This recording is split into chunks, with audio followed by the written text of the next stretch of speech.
Okay, start ചെയ്യട്ടെ. ശരി, അപ്പൊ ഇന്നത്തെ നമ്മുടെ ക്ലാസ് കമ്മ്യൂണിറ്റി ഹെൽത്ത് നഴ്സിംഗ് ആണ്.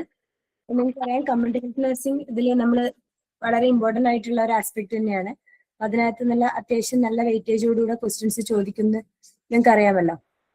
അപ്പൊ നമുക്ക് ജസ്റ്റ് ഇപ്പൊ കമ്മ്യൂണിറ്റി ഹെൽത്ത് നഴ്സിംഗ് എന്നുള്ള ക്വസ്റ്റ്യൻസിന്റെ ഒരു കമ്മ്യൂണിറ്റി ഹെൽത്ത് നഴ്സിംഗ് എന്നല്ല, ടോട്ടലി തന്നെയുള്ള ക്വസ്റ്റ്യൻസിന്റെ ഒരു പാറ്റേണിലുള്ള പ്രത്യേകത എന്തായിരിക്കും എന്ന് വെച്ചാൽ, അതിന്റെ കൺസെപ്റ്റ് നന്നായിട്ട് മനസ്സിലാക്കുന്നവർക്കായിരിക്കും ആ ക്വസ്റ്റ്യൻ നന്നായി ഇന്റർപ്രിറ്റ് ചെയ്ത് അതിനുള്ള ആൻസർ കണ്ടുപിടിക്കാൻ അല്ലെങ്കിൽ ആൻസറിലേക്ക് എത്താനുള്ള ഒരു ഇത് വേണമെങ്കിൽ നമുക്ക് നന്നായിട്ട് ഇന്റർപ്രിട്ടേഷൻ സ്കില്ല് വേണം. ആ ഒരു ഇന്റർപ്രിട്ടേഷൻ സ്കില്ല് അക്വയർ ചെയ്യണമെങ്കിൽ കറക്റ്റ് ആയിട്ട് കോൺസെപ്റ്റ് മനസ്സിലാക്കിക്കൊണ്ട് ഓരോ ആസ്പെക്റ്റും പഠിച്ചാൽ മാത്രമേ അത്രയും ഇന്റർപ്രിട്ടേഷൻ സ്കില്ല് നമുക്ക് ഉണ്ടാക്കാൻ പറ്റുള്ളൂ. ഓക്കെ, അപ്പോൾ ഇന്നൊരു ജസ്റ്റ് നിങ്ങൾക്ക് എല്ലാവർക്കും അറിയാവുന്ന ഒരു ടോപ്പിക് തന്നെയാണ്. അപ്പൊ അതിൽ കുറച്ചും കൂടി ഒരു ഇൻഡെപ്ത് ആയിട്ട് പറഞ്ഞു പോകുന്നേ ഉള്ളൂ. ആദ്യം നമുക്ക് സ്റ്റാർട്ട് ചെയ്യുമ്പോൾ ജസ്റ്റ് ആദ്യം കുറച്ച് ഫാക്ച്വൽ ഇൻഫർമേഷൻസ് മാത്രം പറഞ്ഞുകൊണ്ട് തുടങ്ങാം. ഓക്കെ, ഇങ്ങനത്തെ സാധനങ്ങളും ചോദിക്കാറുള്ളതാണ്.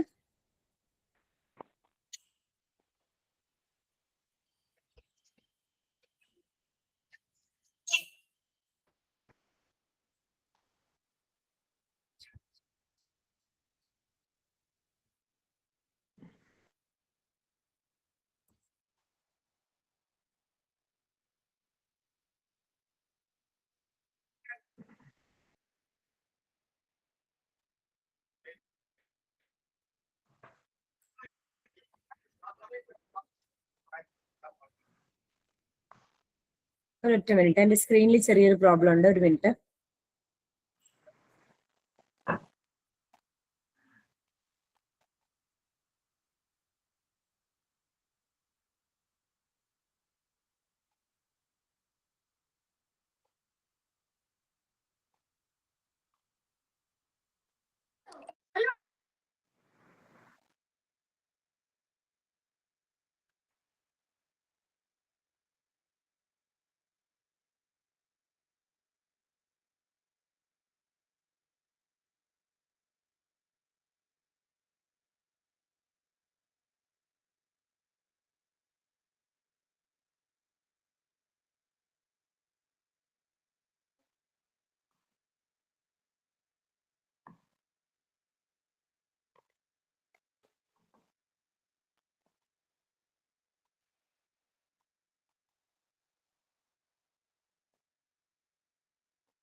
കേൾക്കാൻ പറ്റുന്നുണ്ടല്ലോ അല്ലെ? ഓക്കെ, അപ്പൊ നമുക്ക് ക്ലാസ് സ്റ്റാർട്ട് ചെയ്യാം. ആദ്യം നമുക്ക് കുറച്ച് ഫാക്ച്വൽ ആയിട്ടുള്ള ഇൻഫർമേഷൻസ് നോക്കിക്കൊണ്ട് പോവാം. ഓക്കെ, ആദ്യത്തേത് കുറച്ച് ഇതുപോലുള്ള ജസ്റ്റ് വൺ വേർഡ് ആൻസർ പോലെ തോന്നിക്കുന്ന, അതായത് ഫാക്ച്വൽ ആയിട്ടുള്ള ഇൻഫർമേഷൻസും കുറേയധികം നമ്മൾ പഠിക്കേണ്ടതുണ്ട്. അതിന്റെ കൂടെ തന്നെ കൺസെപ്റ്റ് ബേസ് ആയിട്ടുള്ള ക്വസ്റ്റ്യൻസും ഉണ്ടാവും. ഓക്കെ, അതിൽ ഫാദർ ഓഫ് പബ്ലിക് ഹെൽത്ത് എന്ന് പറയുന്നത്, ഫാദർ ഓഫ് പബ്ലിക് ഹെൽത്ത് നിങ്ങൾക്ക് എല്ലാം അറിയുണ്ടാവും. അതൊരു പേഴ്സൺ അല്ല, അതൊരു ഡിസീസ് ആണ്. കോളറയാണ് ഫാദർ ഓഫ് പബ്ലിക് ഹെൽത്ത് എന്ന് പറയുന്നത്. നമ്മുടെ മിസ്ഇന്റർപ്രിറ്റ് ചെയ്യാൻ സാധ്യതയുള്ള ഒരു ക്വസ്റ്റ്യൻ ആൻസർ ആണത്. അതായത് അതിന്റെ കൂടെ കുറെ സയന്റിസ്റ്റുകളുടെ പേരുണ്ടാവും, പക്ഷെ അതിനകത്ത് ആൻസർ എന്ന് പറയുന്നത് കോളറയാണ്. കാരണം അത് പറയാനുള്ള കാരണം എന്ന് പറയുന്നത്, ഒരു നമ്മുടെ വെസ്റ്റേൺ കൺട്രീസിലൊക്കെ ഈ കോളറയുടെ വരവോട് കൂടിയാണ് കുറച്ചും കൂടി പബ്ലിക് സാനിറ്റേഷനുമായിട്ട് ഇതിന് ബന്ധമുണ്ട് എന്ന് കണ്ടുപിടിച്ചതിന്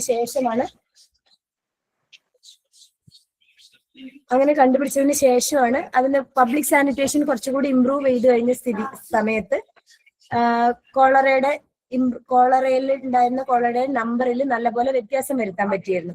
അപ്പൊ അതോട് കൂടിയിട്ടാണ് ഫാദർ ഓഫ് പബ്ലിക് ഹെൽത്ത് എന്ന് പറയുന്നത് കോളറ എന്ന് പറയുന്ന ഡിസീസിനെയാണ്. ഇതൊരു സയന്റിസ്റ്റിനെ അല്ല. അപ്പൊ അങ്ങനത്തെ ഓപ്ഷൻസ് ഉണ്ടാവുന്ന സമയത്ത് കോളറ എന്നുള്ള ആൻസർ ചൂസ് ചെയ്യാം. ഓക്കെ. രണ്ടാമത്തേത്, the epidemiologist who discovered the role of polluted drinking water in the spread of cholera. Answer John Snow ആണ്. ഇപ്പൊ കോളറയുടെ സ്പ്രെഡിൽ ആക്ച്വലി ഇത് കോളറ ഉണ്ടാക്കുന്നത് വിബ്രിയോ കോളറയാണ് എന്നൊന്നും അന്ന് കണ്ടുപിടിച്ചിട്ടില്ല. പക്ഷെ അതിനു മുന്നേ തന്നെ പൊല്യൂട്ടഡ് ഡ്രിങ്കിങ് വാട്ടറിന് കോളറയുടെ സ്പ്രെഡിനകത്ത്, ട്രാൻസ്മിഷനകത്ത് നല്ല റോൾ ഉണ്ട് എന്ന് കണ്ടുപിടിച്ച ആളാണ് ജോൺ സ്നോ. അടുത്തത്, epidemiologist who identified the role of drinking water in the spread of typhoid. William Budd ആണ്. അപ്പൊ ഇതും ഈ പറയുന്ന പോലെ അതിന്റെ കറക്റ്റ് ആയിട്ടുള്ള ടൈഫോയിഡ് ഉണ്ടാക്കുന്നത് പോസിറ്റീവ് ഓർഗാനിസം സാൽമണല്ല ടൈഫി ആണ് എന്ന് ഐഡന്റിഫൈ ചെയ്യുന്നതിന് മുമ്പാണ് ഈ റോൾ ഓഫ് ഡ്രിങ്കിങ് വാട്ടർ, അത് കുടിക്കുന്ന വെള്ളത്തിന്റെ ക്വാളിറ്റിക്ക് ടൈഫോയിഡ് ഉണ്ടാക്കുന്നതിൽ ഒരു റോൾ ഉണ്ട് എന്ന് കണ്ടുപിടിച്ച ആളാണ് വില്യം ബഡ്. ലൂയിസ് പാസ്റ്റർ നിങ്ങൾ എല്ലാവരും കേട്ടിട്ടുണ്ടാവും. ലൂയിസ് പാസ്റ്റർ ആണ് ജേം തിയറി ഓഫ് ഡിസീസ് കൊണ്ടുവരുന്നത്. സോ അതുവരെ ഡിസീസസിന്റെ കോസ് ആയിട്ട് കണ്ടുപിടിക്കപ്പെട്ടിരുന്നത് അല്ലെങ്കിൽ വിചാരിച്ചിരുന്നത് പലതരം കാരണങ്ങളാണ് വിചാരിച്ചിരുന്നത്. അതിനുശേഷമാണ് germ theory of disease Louis Pasteur ഉണ്ടാക്കുന്നത്. ഓക്കെ. ലൂയിസ് പാസ്റ്റർ തന്നെയാണ് ആന്റി റാബീസ് വാക്സിനേഷനും കണ്ടുപിടിച്ചിട്ടുള്ളത്. ആന്റി റാബീസ് വാക്സിനേഷനും ഇവോൾവ് ചെയ്തിരിക്കുന്നത് ലൂയിസ് പാസ്റ്റർ ആണ്. അടുത്ത question, the microbiologist who discovered that anthrax was caused by a bacteria.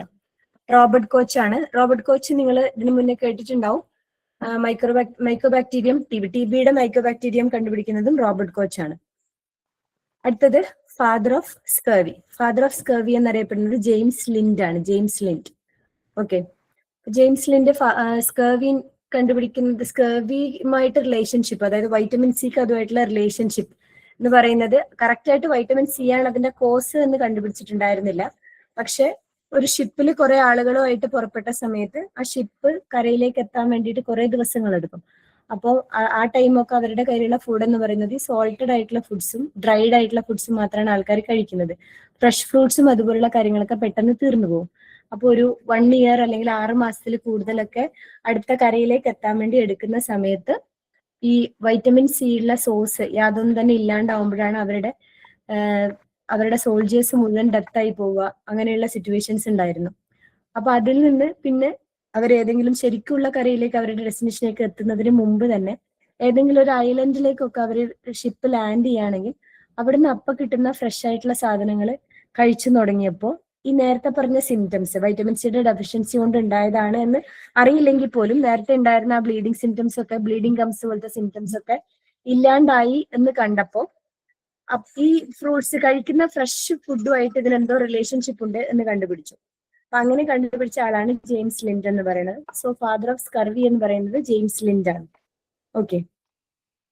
അടുത്തത്, vaccination against small pox was discovered. അത് നിങ്ങൾക്ക് എല്ലാവർക്കും അറിയാം. എഡ്വേർഡ് ജെന്നറിന്റെ വേരിയോളേഷൻ ഒക്കെ കേട്ടിട്ടുണ്ടാവും. വാക്സിനേഷൻ അഗെയിൻസ്റ്റ് സ്മോൾ പോക്സ് കണ്ടുപിടിക്കുന്നത് എഡ്വേർഡ് ജെന്നർ ആണ്. ഇതുപോലത്തെ പബ്ലിക് ഹെൽത്ത് റിലേറ്റഡ് ആയിട്ടുള്ള, പബ്ലിക് ഹെൽത്ത് സിഗ്നിഫിക്കന്റ് ആയിട്ടുള്ള കുറെ ഇൻവെൻഷൻസ് ഉണ്ട്. അപ്പൊ ഇങ്ങനത്തെ കാര്യങ്ങളെല്ലാം കുറെ ഫാക്ച്വൽ ആയിട്ടുള്ള ഇൻഫർമേഷൻസ് ഇത് നമ്മൾ ബൈഹാർട്ട് തന്നെ വേണം. ഓക്കെ. അടുത്തത്, who demonstrated that African sleeping sickness was transmitted by സസേ ഫ്ലൈ. ബ്രൂസ് ആണ് ആഫ്രിക്കൻ സ്ലീപ്പിംഗ് സിക്നസിന്റെ ട്രാൻസ്മിഷൻ ഫാക്ടർ എന്ന് പറയുന്ന സസേ ഫ്ലൈ ആണെന്ന് കണ്ടുപിടിക്കുന്നത്. Who discovered the epidemiological cycle of malaria in anopheles mosquito. Ronald Ross ആണ് എപ്പിഡമിയോളജിക്കൽ സൈക്കിൾ ഓഫ് മലേറിയ കണ്ടുപിടിക്കുന്നത്, അനോഫിലസ്. അതുകൊണ്ടാണ് അതിനെ നമ്മൾ റോസ് സൈക്കിൾ എന്ന് പറയുന്നത്. Epidemiological cycle in anopheles mosquito. മലേറിയയുടെ സൈക്കിൾ, മലേറിയ സൈക്കിളിനെ റൊണാൾഡ് റോസിന്റെ റോസ് സൈക്കിൾ എന്നാണ് പറയുന്നത്. Who discovered that yellow fever was transmitted by Aedes mosquito? Walter read ആണ് യെല്ലോ ഫീവർ ട്രാൻസ്മിറ്റ് ചെയ്യുന്നത് ഈഡീസ് മോസ്കിറ്റോ ആണെന്ന് കണ്ടുപിടിച്ചിട്ടുള്ളത്. സോ ഇങ്ങനത്തെ കുറെ ഫാക്ച്വൽ ഇൻഫർമേഷൻസ് ഉണ്ട്. ഇത് അങ്ങനെ തന്നെ നമ്മൾ ബൈഹാർട്ട് ചെയ്യണം. അതിൽ കുറെ കാര്യങ്ങളൊക്കെ എങ്ങനെയെങ്കിലും നമുക്ക് ഓർത്ത് വെക്കാനുള്ള മെമ്മറി ടിപ്സ് ഉണ്ടാക്കി ഓർത്ത് വെക്കുകയായിരിക്കും നല്ലത്. ഓക്കെ, ഇനി നേരത്തെ പറഞ്ഞ ഡിസീസ് കോസേഷന്റെ തിയറി, അതിൽ ഫസ്റ്റ് ഡെവലപ്പ് ചെയ്യുന്ന theory germ theory of disease ആണ്. ജേം തിയറി ഓഫ് ഡിസീസസിന് മുന്നേ നിലനിന്നിരുന്ന എല്ലാ തിയറീസും super natural theories, different phlegms, different biles എന്നുള്ള തിയറി ഉണ്ടായിരുന്നു, ഗ്രീക്ക് തിയറീസ് ഉണ്ട്, അങ്ങനത്തെ കുറെ തിയറീസ് ഉണ്ടായിരുന്നു. അപ്പൊ അതൊക്കെ ഒരു എന്താ പറയാ ഔട്ട്ഡേറ്റഡ് ആയിട്ടുള്ള തിയറീസ് അല്ലെങ്കിൽ ഒരു കാര്യമില്ലാത്ത തിയറീസ് എന്നായിരുന്നു അതുവരെ നിലനിന്നിരുന്നത്. അതിനുശേഷം ഈ germ theory of disease Louis pastor കൊണ്ടുവരികയാണ്. അപ്പൊ ഏതൊരു ഡിസീസിനും കോസറ്റീവ് ഓർഗാനിസം ആയിട്ട് അതിന്റെ ബിഹൈൻഡ് ആയിട്ടുള്ള കോസറ്റീവ് ഓർഗാനിസം എന്ന് പറയുന്നത് ഒരു ജേം ഉണ്ടാവും എന്നുള്ള തിയറിയാണ് ലൂയിസ് പാസ്റ്റർ കൊണ്ടുവരുന്നത്. ഓക്കെ, പിന്നെ അതിനുശേഷം അതായത് ജേം തിയറി ഓഫ് ഡിസീസിന് കുറെ ഡിസഡ്വാൻറ്റേജസ് ഉണ്ടായിരുന്നു. അതിൽ ചിലത് ഇപ്പോ ഒരു എക്സാമ്പിൾ പറയുകയാണെങ്കിൽ ഇപ്പോൾ ഒരു അസുഖത്തിന് കാരണം ഒരു ബാക്ടീരിയ അല്ലെങ്കിൽ ഒരു വൈറസ് ആണെന്ന് കണ്ടുപിടിക്കുന്നു. അപ്പൊ അതിനെ നമുക്ക് ഐസൊലേറ്റ് ചെയ്യാൻ പറ്റുന്നുണ്ട്. പക്ഷെ എല്ലാ ഡിസീസും അതായത് ഒരു പർട്ടിക്കുലർ ഓർഗാനിസത്തിനോട് എക്സ്പോസ് ആവുന്ന എല്ലാവർക്കും ആ ഡിസീസ് വരുന്നില്ല. ഇപ്പൊ ഫോർ എക്സാമ്പിൾ നമ്മൾ TBന്റെ കാര്യം എടുക്കുകയാണെന്നുണ്ടെങ്കിൽ മൈക്കോബാക്ടീരിയം ട്യൂബർകുലോസിസ് ആണ് പോസിറ്റീവ് ഓർഗാനിസം, അതാണ് TB ഉണ്ടാക്കുന്നത് നമുക്കറിയാം. പക്ഷെ TBയോട് എക്സ്പോഷർ വരുന്ന എല്ലാവർക്കും TB വരുന്നില്ല. അപ്പൊ വേറെയും കുറെ ഫാക്ടേഴ്സ് ഇതിൽ പ്രവർത്തിക്കുന്നുണ്ട്. അപ്പൊ അതുകൊണ്ടാണ് ആർക്ക് TB വരണം അല്ലെങ്കിൽ ആർക്ക് അതിൽ ചിലർക്ക് മാത്രം TB വരുന്നു. അപ്പൊ ആ ചിലർക്ക് TB വരുന്നു എന്ന് പറയുമ്പം അവർക്ക് ചിലപ്പോൾ ഇമ്മ്യൂണിറ്റി കുറവായിരിക്കുന്നതായിരിക്കാം കാരണം, അല്ലെങ്കിൽ ഒരു ഓവർ ക്രൗഡിങ് സിറ്റുവേഷൻസിൽ അവർ ജീവിക്കുന്നതാവാം, പോവേർട്ടി ആവാം, അവരുടെ സോഷ്യോ എക്കണോമിക്കൽ സ്റ്റാറ്റസ് ആവാം. ഇങ്ങനത്തെ കുറെ അധികം ഫാക്ടേഴ്സ് അതിനകത്തുണ്ട്. അപ്പൊ അത് എക്സ്പ്ലെയിൻ ചെയ്യാൻ ജേം തിയറിക്ക് പറ്റിയിട്ടില്ല. അതാണ് ജേം തിയറിയുടെ ഡ്രോബാക്ക് ആയിട്ട് പറയുന്നത്. സോ അതുകൊണ്ട് പിന്നീട് വന്ന തിയറിയാണ് മൾട്ടി ഫാക്ടോറിയൽ കോസേഷൻ തിയറി എന്ന് പറയുന്നത്. ഇതിന്റെയൊക്കെ ഓരോ തിയറിയും ഉണ്ടാക്കിയിട്ടുള്ള ആള് ആ പേര് മസ്റ്റായിട്ട് പഠിച്ചു വെക്കണം. ഇപ്പൊ ജേം തിയറി ആണെങ്കിൽ ലൂയിസ് പാസ്റ്റർ ആണ് കൊണ്ടുവന്നിരിക്കുന്നത്. ഇപ്പൊ മൾട്ടി ഫാക്ടോറിയൽ കോസേഷൻ തിയറി കൊണ്ടുവന്നിരിക്കുന്നത് പീറ്റൻ കോഫർ ആണ്. ഓക്കെ, അപ്പൊ മൾട്ടി ഫാക്ടോറിയൽ കോസേഷൻ തിയറി എന്ന് പറയുമ്പോൾ ഒരു പർട്ടിക്കുലർ ഡിസീസ് ഉണ്ടാവുന്നതിന്റെ കോസ് എന്ന് പറയുന്നത് ഒരു സിംഗിൾ കോസറ്റീവ് ഓർഗാനിസം മാത്രമല്ല, മൾട്ടിപ്പിൾ ഫാക്ടേഴ്സ് അതിന്റെ ബിഹൈൻഡ് ഉണ്ടാവും. ഇപ്പൊ TBയുടെ കേസ് ആലോചിക്കുക. ഇപ്പൊ TBക്ക് കാരണമാവുന്നത് TB ബാക്ടീരിയാസിനോട് എല്ലാവരും എക്സ്പോസ് ആയെങ്കിലും ഇമ്മ്യൂണിറ്റി കുറവുള്ളതോ സോഷ്യോ എക്കണോമിക് സ്റ്റാറ്റസ് പുറകിലായിട്ടുള്ളതോ ഓവർ ക്രൈഡിങ് സിറ്റുവേഷനോ പോവർട്ടിയോ ഒക്കെ ഉള്ളപ്പോഴാണ് അത് ഒരു TB ഇൻഫെക്ഷൻ ആയിട്ട് റിസൾട്ട് ചെയ്ത് പുറത്തേക്ക് വരുന്നുള്ളൂ. സോ മൾട്ടിപ്പിൾ ഫാക്ടേഴ്സ് ആണ് ഒരു പർട്ടിക്കുലർ ഡിസീസിന്റെ പുറകിലുള്ളത്. അതാണ് മൾട്ടി ഫാക്ടോറിയൽ കോസേഷൻ തിയറി എന്ന് പറയുന്നത്. അതിന്റെ പ്രൊപ്പണന്റ് എന്ന് പറയുന്നത് പീറ്റൻ കോഫർ ആണ്. പീറ്റൻ കോഫർ. ഓക്കെ, അത് നിങ്ങൾ എന്തെങ്കിലും ഒരു ഇത് വഴി ഓർത്ത് വെക്കണം. അപ്പൊ പീറ്റൻ കോഫർ എന്ന് പറയുമ്പോൾ പ്ലെന്റി ഓഫ് റീസൺസ് അല്ലെങ്കിൽ plenty of etiology behind a particular disease എന്ന് ഓർത്താൽ മതി. P for plenty, ETT for etiology എന്നാലോചിക്കുക. അപ്പൊ അത്രയും plenty of etiologies resulting in a particular disease എന്ന് പറയുമ്പോൾ പീറ്റൻ കോഫറിന്റെ മൾട്ടി ഫാക്ടോറിയൽ കോസേഷൻ തിയറി ആണ് എന്ന് ഓർക്കുക കേട്ടോ. ഇനി അടുത്ത തിയറി വരുന്നത് വെബ് ഓഫ് കോസേഷൻ തിയറിയാണ്. അതായത് ഈ മൾട്ടി ഫാക്ടോറിയൽ കോസേഷൻ തിയറിയുടെയും ഒരു പ്രശ്നം എന്ന് പറയുന്നത് നമുക്കൊരു കമ്മ്യൂണിക്കബിൾ ഡിസീസ് ഒക്കെ എക്സ്പ്ലെയിൻ ചെയ്യാൻ ജേം തിയറിയും മൾട്ടി ഫാക്ടോറിയൽ കോസേഷൻ തിയറിയും ഓക്കെയാണ്. പക്ഷെ അതേസമയം നോൺ കമ്മ്യൂണിക്കബിൾ ഡിസീസ്, ഇപ്പൊ ഒരു ഹൈപ്പർ ടെൻഷൻ, DM, അതുപോലെ തന്നെ MI, സ്ട്രോക്ക്, ഇങ്ങനത്തെ കോസസ് അതിന്റെയൊക്കെ ഒരു കോസസ് എക്സ്പ്ലെയിൻ ചെയ്യാൻ നമുക്ക് ഈ മൾട്ടി ഫാക്ടോറിയൽ തിയറിയും ജേം തിയറിയും പോരാ. അതാണ് ഈ രണ്ട് തിയറികളുടെ ഒരു ഡ്രോബാക്ക് ആയിട്ട് പറയുന്നത്. ഓക്കെ, അപ്പൊ അത് എക്സ്പ്ലെയിൻ ചെയ്യാൻ വേണ്ടിയിട്ടാണ് ഈ വെബ് ഓഫ് കോസേഷൻ തിയറി വന്നിട്ടുള്ളത്. വെബ് ഓഫ് കോസേഷൻ തിയറി എന്ന് പറഞ്ഞാൽ അതിനകത്ത് ഒരു complex interplay of multiple factors ആണ്. അതായത് മൾട്ടി ഫാക്ടോറിയൽ കോസേഷൻ തിയറിയിൽ നിങ്ങൾ ആലോചിക്കണം multiple factors resulting in a particular disease ആണ്. പക്ഷെ വെബ് ഓഫ് കോസേഷൻ തിയറി എന്ന് പറയുന്നത് പലതരത്തിലുള്ള ഫാക്ടേഴ്സിന്റെ ഒരു ഇന്റർപ്ലേ കൊണ്ട് അത് അവസാനം ഡിസീസിലേക്ക് എൻ്റർ ചെയ്യുന്നതാണ് വെബ് ഓഫ് കോസേഷൻ എന്ന് പറയുന്നത്. ഞാനൊരു സ്ലൈഡ് കാണിക്കാം. ഈ വെബ് ഓഫ് കോസേഷൻ തിയറി അതിന്റെ പ്രൊപ്പണന്റ് എന്ന് പറയുന്നത് മക്മഹോൺ ആൻഡ് പഗ് ആണ്. ഇപ്പൊ നമ്മൾ മയോകാർഡിയൽ ഇൻഫെക്ഷൻ എന്ന് പറയുന്നതാണ് നമ്മളുടെ ഒരു പർട്ടിക്കുലർ ഡിസീസ് കണ്ടീഷൻ എന്ന് വിചാരിക്കാം. അപ്പൊ അതിലേക്ക് ലീഡ് ചെയ്യുന്ന ഫാക്ടേഴ്സിന്റെ ഒരു മൾട്ടിപ്പിൾ ഇന്റർപ്ലേ ഉണ്ട് ഇവിടെ. അതായത് ലൈഫ് സ്റ്റൈലിൽ വരുന്ന ചേഞ്ചസ് കാരണമാണ് നമ്മളിപ്പോ ഒത്തിരി ഫുഡ് കഴിക്കുന്നത്, പണ്ടത്തേക്കാളും കൂടുതൽ ഫുഡ് കഴിക്കുന്നു. അതേപോലെ തന്നെ നമ്മുടെ ഫിസിക്കൽ ആക്ടിവിറ്റി ഒക്കെ കുറവാണ്.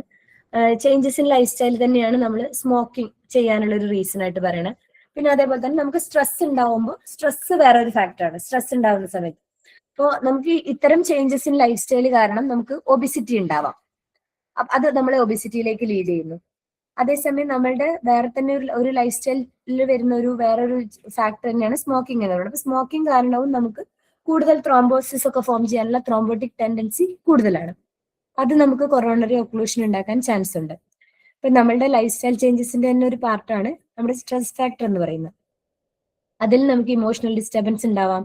That may lead to hypertension. Okay, ഇതിന്റെ ഒപ്പം തന്നെ നമുക്ക് ഏജിങ്ങും മറ്റുള്ള ഹെറിഡിറ്ററി ഫാക്ടേഴ്സും ഒക്കെ ഉണ്ടാവാം. ഈ multiple factors may lead to development of hypertension. Hypertension ഉണ്ടാകുന്ന സമയത്ത് ഇപ്പോൾ ഒബിസിറ്റി നമുക്ക് ഒരു സൈഡിൽ ലൈഫ് സ്റ്റൈൽ ഡിസീസിന്റെ ചേഞ്ചസ് കൊണ്ട് ലൈഫ് സ്റ്റൈൽ ചേഞ്ചസ് കൊണ്ട് തന്നെ നമുക്ക് ഒബിസിറ്റി ഉണ്ട്. ഈ obesity can also contribute to hypertension. Ageing കാരണവും ഹൈപ്പർ ടെൻഷൻ വരുന്നുണ്ട്. ഇത്രയും കാരണങ്ങൾ കൊണ്ട് നമ്മുടെ changes in the walls of arteries വരികയും അത് കൊറോണറി ഒക്ലൂഷനിലേക്ക് ലീഡ് ചെയ്യും. ലാസ്റ്റ് അത്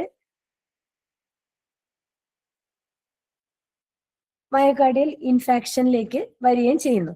ഓക്കെ,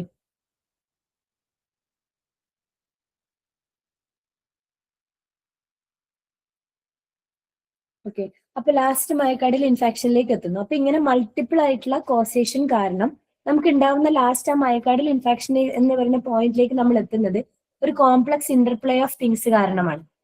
അപ്പോ അങ്ങനെ സംഭവിക്കുന്ന ഒരു സാധനം വരുന്നു എന്നുള്ളത് പറയുന്നതാണ് വെബ് ഓഫ് കോസേഷൻ തിയറി എന്ന് പറയുന്നത്. ഓക്കെ, അപ്പൊ അത് കൊണ്ടുവന്നിട്ടുള്ളത് മാക്മഹോൺ ആൻഡ് പഗ് ആണ്.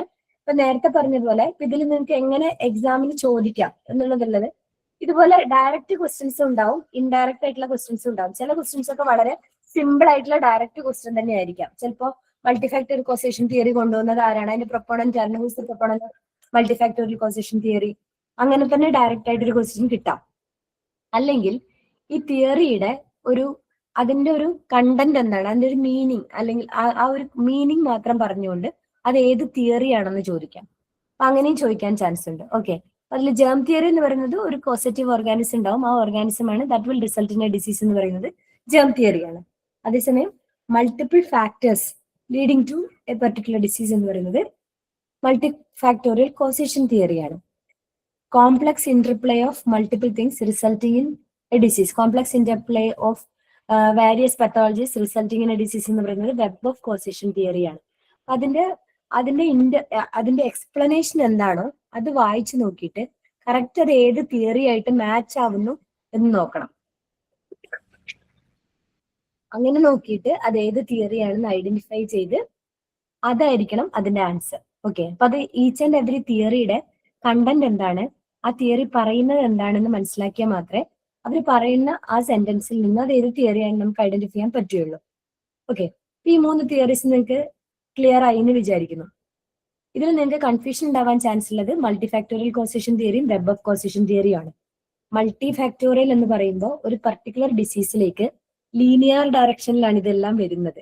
അതായത് ഓൾറെഡി ഒരാൾക്ക് ഇമ്മ്യൂണിറ്റിയിൽ നല്ല കുറവുണ്ടായിരുന്നു, ആ ആൾക്ക് എക്സ്പോഷർ ടു ആൻ ഓർഗാനിസം വരികയാണ്, പ്ലസ് പോവർട്ടി അതുപോലത്തെ ഫാക്ടേഴ്സ് ഒക്കെ ഉണ്ടായിരുന്നു.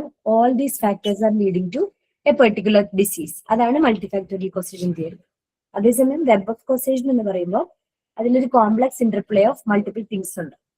ഇതെല്ലാം റിസൾട്ടിങ് ഇൻ പർട്ടിക്കുലർ ഇപ്പൊ ഒബിസിറ്റിയിലേക്കും അതുപോലെ തന്നെ സൈഡിൽ കൂടെ ഹൈപ്പർ ടെൻഷനും ഇങ്ങനെയെല്ലാം മിക്സപ്പ് ചെയ്ത് വന്നിട്ട് അത് ലാസ്റ്റ് ഒരു പർട്ടിക്കുലർ ഡിസീസിൽ വന്ന് അവസാനിക്കുന്നതാണ് വെബ് ഓഫ് കോസേഷൻ തിയറി എന്ന് പറയുന്നത്. സോ അതിന്റെ മീനിങ് മനസ്സിലാക്കിയിട്ട് അത് ഏത് തിയറിയാണ് എന്ന് ഐഡന്റിഫൈ ചെയ്യാനുള്ള ക്വസ്റ്റ്യൻസ് ഉണ്ടാവാറുണ്ട്. ഓക്കെ, പിന്നെ ഒരെണ്ണുള്ളത് മയാസ്മ തിയറി നിങ്ങൾ എല്ലാവരും എന്തായാലും കേട്ടിട്ടുണ്ടാവും. അത് bad air resulting in disease എന്നുള്ളതാണ് മയാസ്മ തിയറി പറയുന്നത്. അത് ഈ ജേം തിയറി ഒക്കെ വരുന്നതിന് മുമ്പ് ആളുകൾ വിശ്വസിച്ചിരുന്ന തിയറിയാണ് മയാസ്മ തിയറി എന്ന് പറയുന്നത്. ഓക്കെ, അതായത് ഈ മാർഷ്ലാൻഡ്സ് ചതുപ്പ് നിലങ്ങളൊക്കെ ഉണ്ടല്ലോ, മാർഷ്ലാൻഡ്സിന്റെ അടുത്തൊക്കെ താമസിക്കുന്ന ആളുകൾക്ക് ഈ നമ്മളുടെ വാട്ടർ ബോൺ ഡിസീസസ്, കോളറ, അതുപോലെ തന്നെ മലേറിയ, മോസ്കിറ്റോ ബോൺ ഡിസീസസ്, ഇങ്ങനത്തെ ഡിസീസ് ഒക്കെ വരുന്നത് കൂടുതലായിട്ട് കണ്ടപ്പോ അന്നിത് മോസ്കിറ്റോ ഉണ്ടാക്കുന്ന ഡിസീസ് ആണെന്നോ അല്ലെങ്കിൽ വാട്ടർ വഴി ഈവൻ ഒരു മൈക്രോ ഓർഗാനിസം ഉണ്ടാക്കുന്ന ഡിസീസ്, മൈക്രോ ഓർഗാനിസംസ് എന്ന് പറയുന്ന സാധനം ഉണ്ട് എന്ന് പോലും മൈക്രോസ്കോപ്പ് കണ്ടുപിടിക്കുന്നതിന് മുമ്പ് ആളുകൾക്ക് അറിയില്ല. അപ്പോ ചതുപ്പ് നിലകളുടെ അടുത്ത് താമസിക്കുന്ന ആളുകൾക്ക് കൂടുതലായിട്ട് അസുഖം വരുന്നുണ്ട്. അതേസമയം നല്ല രീതിയിൽ താമസിക്കുന്ന അത്യാവശ്യം നല്ല സോഷ്യോ ഇക്കണോമിക് സ്റ്റാറ്റസിലുള്ള ആളുകൾക്ക് അധികം അസുഖം വരുന്നില്ല. അപ്പോൾ ഈ ചതുപ്പ് നിലങ്ങളുടെ അടുത്ത് താമസിക്കുന്ന മാർഷ് ലാൻഡ്സുമായിട്ട് ഇതിനെന്തോ കണക്ഷൻ ഉണ്ട്, ഡിസീസസിന് കണക്ഷൻ ഉണ്ട് എന്ന് ആളുകൾ വിചാരിക്കുകയും അതിന് കാരണം ഈ മാർഷ് ലാൻഡ്സിൽ നിന്ന് വരുന്ന ബാഡ് എയർ ബ്രീത്ത് ചെയ്യുന്നത് കാരണമാണ് എന്ന് വിശ്വസിക്കുകയും ചെയ്തിരുന്ന തിയറിയാണ് മയാസ്മ തിയറി എന്ന് പറയുന്നത്. ഓക്കെ, അപ്പോൾ ഈ ഓരോ തിയറിയും അതിന്റെ പ്രൊപ്പണന്റ് ആരാണെന്ന് പഠിച്ചു വെക്കുക, അതിന്റെ കണ്ടന്റ് എന്താണെന്ന് പഠിച്ചു വെക്കുക കേട്ടോ. അപ്പൊ ഇതിൽ ഏതെങ്കിലും ഒരു തിയറി സംടൈംസ് അതിന്റെ കണ്ടന്റ് കൊടുത്തിട്ട് അത് ഏത് തിയറിയാണെന്ന് ഐഡന്റിഫൈ ചെയ്യാനായിരിക്കും, അല്ലെങ്കിൽ ഡയറക്റ്റ് ആയിട്ട് അതിന്റെ പ്രൊപ്പണന്റ് ആരാണെന്നായിരിക്കും ചോദിക്കുന്നത്. ഓക്കെ, പിന്നെ അതുപോലെ വേറൊരു ക്വസ്റ്റ്യൻ ആണ് കോച്ചസ് പോസ്റ്റ്ലേറ്റ്സ് എന്ന് പറയുന്നത്. ഇതൊരു എയിംസിന്റെ ക്വസ്റ്റ്യൻ ആയിരുന്നേ മുന്നത്തത്. മുമ്പ് ചോദിച്ചിട്ടുള്ള ഒരു എയിംസിന്റെ ക്വസ്റ്റ്യൻ ആണ്. അതായത് ഒരു 4-5 സ്റ്റേറ്റ്മെന്റ്സ് തന്നിട്ട് ഇതിൽ കോച്ചസ് പോസ്റ്റ്ലേറ്റ്സിൽ വരാത്തത് ഏതാണെന്നായിരുന്നു ക്വസ്റ്റ്യൻ. ഈ കോച്ചസ് പോസ്റ്റ്ലേറ്റ്സ് എന്ന് പറയുന്നത് റോബർട്ട് കോച്ചിന്റെ പോസ്റ്റ്ലേറ്റ്സ് ആണ്. അതായത് റോബർട്ട് കോച്ച് കണ്ടുപിടിച്ചിട്ടുള്ള ഐഡന്റിഫൈ ചെയ്തിട്ടുള്ള കുറച്ച് ഫാക്ടേഴ്സ് ആണ് regarding disease and causative organism. Germ theory pastor ചെയ്യുന്ന സമയത്ത് തന്നെ അതിന്റെ കൂടെ അതിനെ സപ്പോർട്ട് ചെയ്ത ആളാണ് റോബർട്ട് കോച്ച് എന്ന് പറയുന്നത്. അപ്പൊ റോബർട്ട് കോച്ച് പറയുന്നത് എന്താണെന്ന് വെച്ചാൽ ഒരു specific micro organism is always associated with a given disease. അതായത് ഒരു അസുഖം ഉണ്ടാക്കുന്നത് ഒരു പർട്ടിക്കുലർ മൈക്രോ ഓർഗാനിസം ആണ്. ഇപ്പൊ TB ഉണ്ടാക്കുന്നത് മൈക്രോബാക്ടീരിയം TB ആണ്. അതേപോലെ തന്നെ നമുക്കിപ്പോ ഏതെങ്കിലും ഒരു പർട്ടിക്കുലർ ഡിസീസ് ഉണ്ടാക്കുന്ന അതിന്റെ തന്നെ മൈക്രോ ഓർഗാനിസം ആണ്. ഒരു മൈക്രോ ഓർഗാനിസം ഒരു പർട്ടിക്കുലർ ഡിസീസ് ഉണ്ടാക്കുന്നു. അതാണ് അതിന്റെ ഫസ്റ്റ് പോസ്റ്റ്ലേറ്റ് എന്ന് പറയുന്നത്. രണ്ടാമത്തെന്ന് പറയുന്നത് ഈ അസുഖമുള്ള ഒരാളിന്റെ ബോഡിയിൽ നിന്ന് നമുക്ക് ആ പർട്ടിക്കുലർ കോസറ്റീവ് ഓർഗാനിസത്തിനെ ഐസൊലേറ്റ് ചെയ്തെടുക്കാൻ പറ്റും. ഐസൊലേറ്റ് ചെയ്തെടുത്തിട്ട് അതിനെ പ്യുവർ കൾച്ചറിൽ ലബോറട്ടറിയിൽ വെച്ച് നമുക്ക് വീണ്ടും ആ മൈക്രോ ഓർഗാനിസത്തിന്റെ നമ്പർ നമുക്ക് കൂടുതലായിട്ട് കൾച്ചർ ചെയ്തെടുക്കാൻ പറ്റും. അതാണ് രണ്ടാമത്തെ പോസ്റ്റ്ലേറ്റ്. മൂന്നാമത്തെ പോസ്റ്റ്ലേറ്റ് എന്ന് പറയുന്നത് ഈ കൾച്ചർ ചെയ്തെടുത്തിട്ടുള്ള മൈക്രോബിന് അതിനെ നമ്മളൊരു ഹെൽത്തി ആയിട്ടുള്ള ആനിമലിലേക്ക് അല്ലെങ്കിൽ ഒരു ഹ്യൂമണിലേക്ക് ഇനോക്കുലേറ്റ് ചെയ്യുകയാണെങ്കിൽ ആ ഹെൽത്തി ആയിട്ടുള്ള ആനിമൽ അല്ലെങ്കിൽ ഹ്യൂമണിനകത്ത് ഈ പർട്ടിക്കുലർ ഡിസീസ് ഉണ്ടാക്കാൻ പറ്റും. അതാണ് തേർഡ് പോസ്റ്റ്ലേറ്റ്. ഫോർത്ത് വൺ എന്ന് പറയുന്നത് നമുക്ക് ആ പുതിയതായിട്ട് ഇൻഫെക്റ്റഡ് ആക്കി നമ്മൾ എടുത്ത ആനിമൽ ഉണ്ടല്ലോ, നേരത്തെ ഹെൽത്തി ആയിരുന്നത്, അതിനകത്തുനിന്ന് ഈ സെയിം മൈക്രോ ഓർഗാനിസത്തിനെ നമുക്ക് വീണ്ടും ഐസൊലേറ്റ് ചെയ്തെടുക്കാൻ പറ്റും. സിമ്പിൾ ആയിട്ടുള്ള 4 കാര്യങ്ങളെ ആ കോച്ചസ് പോസ്റ്റ്ലേറ്റ്സിൽ പറയുന്നുള്ളൂ. പക്ഷെ ഇതെങ്ങനെയാണ് നമുക്ക് തെറ്റുക എന്ന് പറഞ്ഞാൽ ഇതിന്റെ ഡിസ്ട്രാക്ടർ ഭയങ്കര കൺഫ്യൂസിങ് ആയിരിക്കും. ഈ 4 എണ്ണാണ് കോച്ചസ് പോസ്റ്റ്ലേറ്റ്സിൽ പറയുന്ന കാര്യങ്ങൾ. ഇതല്ലാത്ത എന്തെങ്കിലും ഒരു കാര്യം പക്ഷെ ഇതുമായി ബന്ധപ്പെട്ട ഇതുപോലെ തോന്നിപ്പിക്കുന്ന വേറൊരു കാര്യം നിങ്ങൾക്ക് ഒരു ഡിസ്ട്രാക്ടർ ആയിട്ട് തരാം. അപ്പൊ 4 ഓപ്ഷൻസിന്റെ അകത്ത് അതിനെ ഒഴിവാക്കാനാണ് ചോദിക്കുക. Following are the Koch's postulate except എന്നായിരിക്കാം ക്വസ്റ്റ്യൻ. അപ്പൊ ഈ 4 കാര്യങ്ങളാണ് കോച്ചസ് പോസ്റ്റ്ലേറ്റ്സിനകത്ത് ഉള്ളത് എന്ന് ഓർത്ത് വയ്ക്കാം. ഒന്നാമത്തേത്, എപ്പോഴും ഒരു ഡിസീസ് ഉണ്ടാക്കുന്നതിന് കാരണമായിട്ടുള്ള ഒരു കോസറ്റീവ് മൈക്രോ ഓർഗാനിസം ഉണ്ട്. രണ്ടാമത്തേത്, ആ ഡിസീസ്ഡ് ആയിട്ടുള്ള ആനിമൽ അല്ലെങ്കിൽ ഹ്യൂമൻസിനകത്ത് നിന്ന് ആ മൈക്രോ ഓർഗാനിസത്തിന് നമുക്ക് ഐസൊലേറ്റ് ചെയ്തെടുക്കാനും അതിനെ കൾച്ചറിൽ ഗ്രോ ചെയ്തെടുക്കാനും നമുക്ക് പറ്റും. അടുത്തത്, ഈ ഗ്രോ ചെയ്തെടുത്ത സാധനത്തിന് കോസറ്റീവ് ഓർഗാനിസത്തിന് നമുക്ക് ഹെൽത്തി ആയിട്ടുള്ള ഒരു ആനിമലിലേക്ക് അല്ലെങ്കിൽ ഹോസ്റ്റിലേക്ക് നമ്മൾ ഇനോക്കുലേറ്റ് ചെയ്യുന്ന സമയത്ത് അതിൽ സെയിം ഡിസീസ് ആ ഹെൽത്തി ആനിമലില് നമുക്ക് സെയിം ഡിസീസ് റീപ്രൊഡ്യൂസ് ചെയ്യാൻ പറ്റും. ഇപ്പൊ ഉണ്ടാക്കിയെടുത്ത ആ പുതിയ ഡിസീസ് ആ ഹെൽത്തി ആയിട്ടുള്ള ആനിമൽ അതിൽ നിന്ന് ആ ഓർഗാനിസത്തിനെ നമുക്ക് വീണ്ടും ഐസൊലേറ്റ് ചെയ്ത് എടുക്കാൻ പറ്റും. ഇത്രയേ ഉള്ളൂ കോച്ചസ് പോസ്റ്റ്ലേറ്റ്. ഈ 4 കാര്യങ്ങളല്ലാത്ത ഏതെങ്കിലും ഒരു പോയിന്റ് ആയിരിക്കും അതിന്റെ ആൻസർ എന്ന് പറയുന്നത്. ഓക്കെ, ക്ലിയർ അല്ലേ? ഈ കാര്യങ്ങളൊക്കെ ഇത് തന്നെയാണ് നിങ്ങൾ മൈക്രോബയോളജിയിലും നിങ്ങൾക്ക് വരും കേട്ടോ. മൈക്രോബയോളജിയും കമ്മ്യൂണിറ്റിയും വളരെ കണക്റ്റഡ് ആണ്. അപ്പൊ അതിനകത്തുള്ള ക്വസ്റ്റ്യൻ ആയിട്ടും വരാം ഇതുപോലുള്ള കാര്യങ്ങൾ കേട്ടോ. ഇത് നമ്മള് ട്യൂബർക്ലോസിന്റെ നേരത്തെ പറഞ്ഞല്ലോ, മൾട്ടിഫാക്ടോറിയൽ കോസേഷൻ തിയറി പറയാൻ വേണ്ടി പറഞ്ഞതാണ്. അതായത് പോവർട്ടി, ഓവർ ക്രൗഡിങ്, മാൽ ന്യൂട്രീഷൻ ഇങ്ങനത്തെ കാര്യങ്ങളൊക്കെ can result in tuberculosis. Web of causation നമ്മൾ ഓൾറെഡി ഡിസ്കസ് ചെയ്തതാണ്. ഇനി വേറെ ഒരെണ്ണം ലെവൽസ് ഓഫ് പ്രിവെൻഷൻ ആണ്. ലെവൽസ് ഓഫ് പ്രിവെൻഷനിൽ നിന്ന് ഒരുപാട് ക്വസ്റ്റ്യൻസ് മുന്നേ ചോദിച്ചിട്ടുണ്ട്. അതായത് ലെവൽസ് ഓഫ് പ്രിവെൻഷൻ സത്യത്തിൽ ഇതെല്ലാം ഭയങ്കര സിമ്പിൾ ആണ്, ഇതെല്ലാം നിങ്ങൾക്ക് എല്ലാവർക്കും അറിയുന്ന കാര്യങ്ങൾ തന്നെയാണ്. പക്ഷെ ഒരിക്കലും ഇതൊരു ഡയറക്റ്റ് ക്വസ്റ്റ്യൻ ആയിട്ട് ചോദിക്കില്ല. പകരം നിങ്ങൾക്കൊരു എക്സാമ്പിൾ ആയിരിക്കും തരിക. എന്നിട്ട് അത് ഏത് പ്രിവെൻഷൻ മോഡാണ് എന്നായിരിക്കും ക്വസ്റ്റ്യൻ വരിക. അപ്പൊ ഇതിന് മുന്നേ ചോദിച്ചിട്ടുള്ള കുറച്ച് ക്വസ്റ്റ്യൻസ് നമുക്ക് ഡിസ്കസ് ചെയ്യാം. അതിനു മുന്നേ ഈ പ്രിവെൻഷൻ മെത്തേഡ്സ് എന്തൊക്കെയാണെന്ന് ഞാൻ പറയേണ്ട ആവശ്യമുണ്ടോ? നിങ്ങൾക്ക് ഓൾറെഡി അറിയുന്നതായിരിക്കില്ലേ? ജസ്റ്റ് വേണമെങ്കിൽ ഞാനൊന്ന് പറഞ്ഞു പോവാം. ഓക്കെ, പ്രൈമോഡിയൽ പ്രിവെൻഷൻ എന്ന് പറഞ്ഞിട്ടുണ്ടെങ്കിൽ ഒരു even before the emergence of risk factor നമ്മളൊരു എന്തെങ്കിലും ഒരു ഇന്റർവെൻഷൻ, ഒരു പ്രിവെന്റീവ് ഇന്റർവെൻഷൻ പ്രൊവൈഡ് ചെയ്യുന്നതിനാണ് പ്രൈമോഡിയൽ പ്രിവെൻഷൻ എന്ന് പറയാം. ഇപ്പൊ ഫോർ എക്സാമ്പിൾ നമ്മളൊരു ചെറിയ ഇപ്പൊ നോൺ കമ്മ്യൂണിക്കബിൾ ഡിസീസിന്റെ ഒക്കെ കാര്യത്തിലാണ് പ്രൈമോഡിയൽ പ്രിവെൻഷന് മോസ്റ്റ് ഇമ്പോർട്ടൻസ് ഉള്ളത്.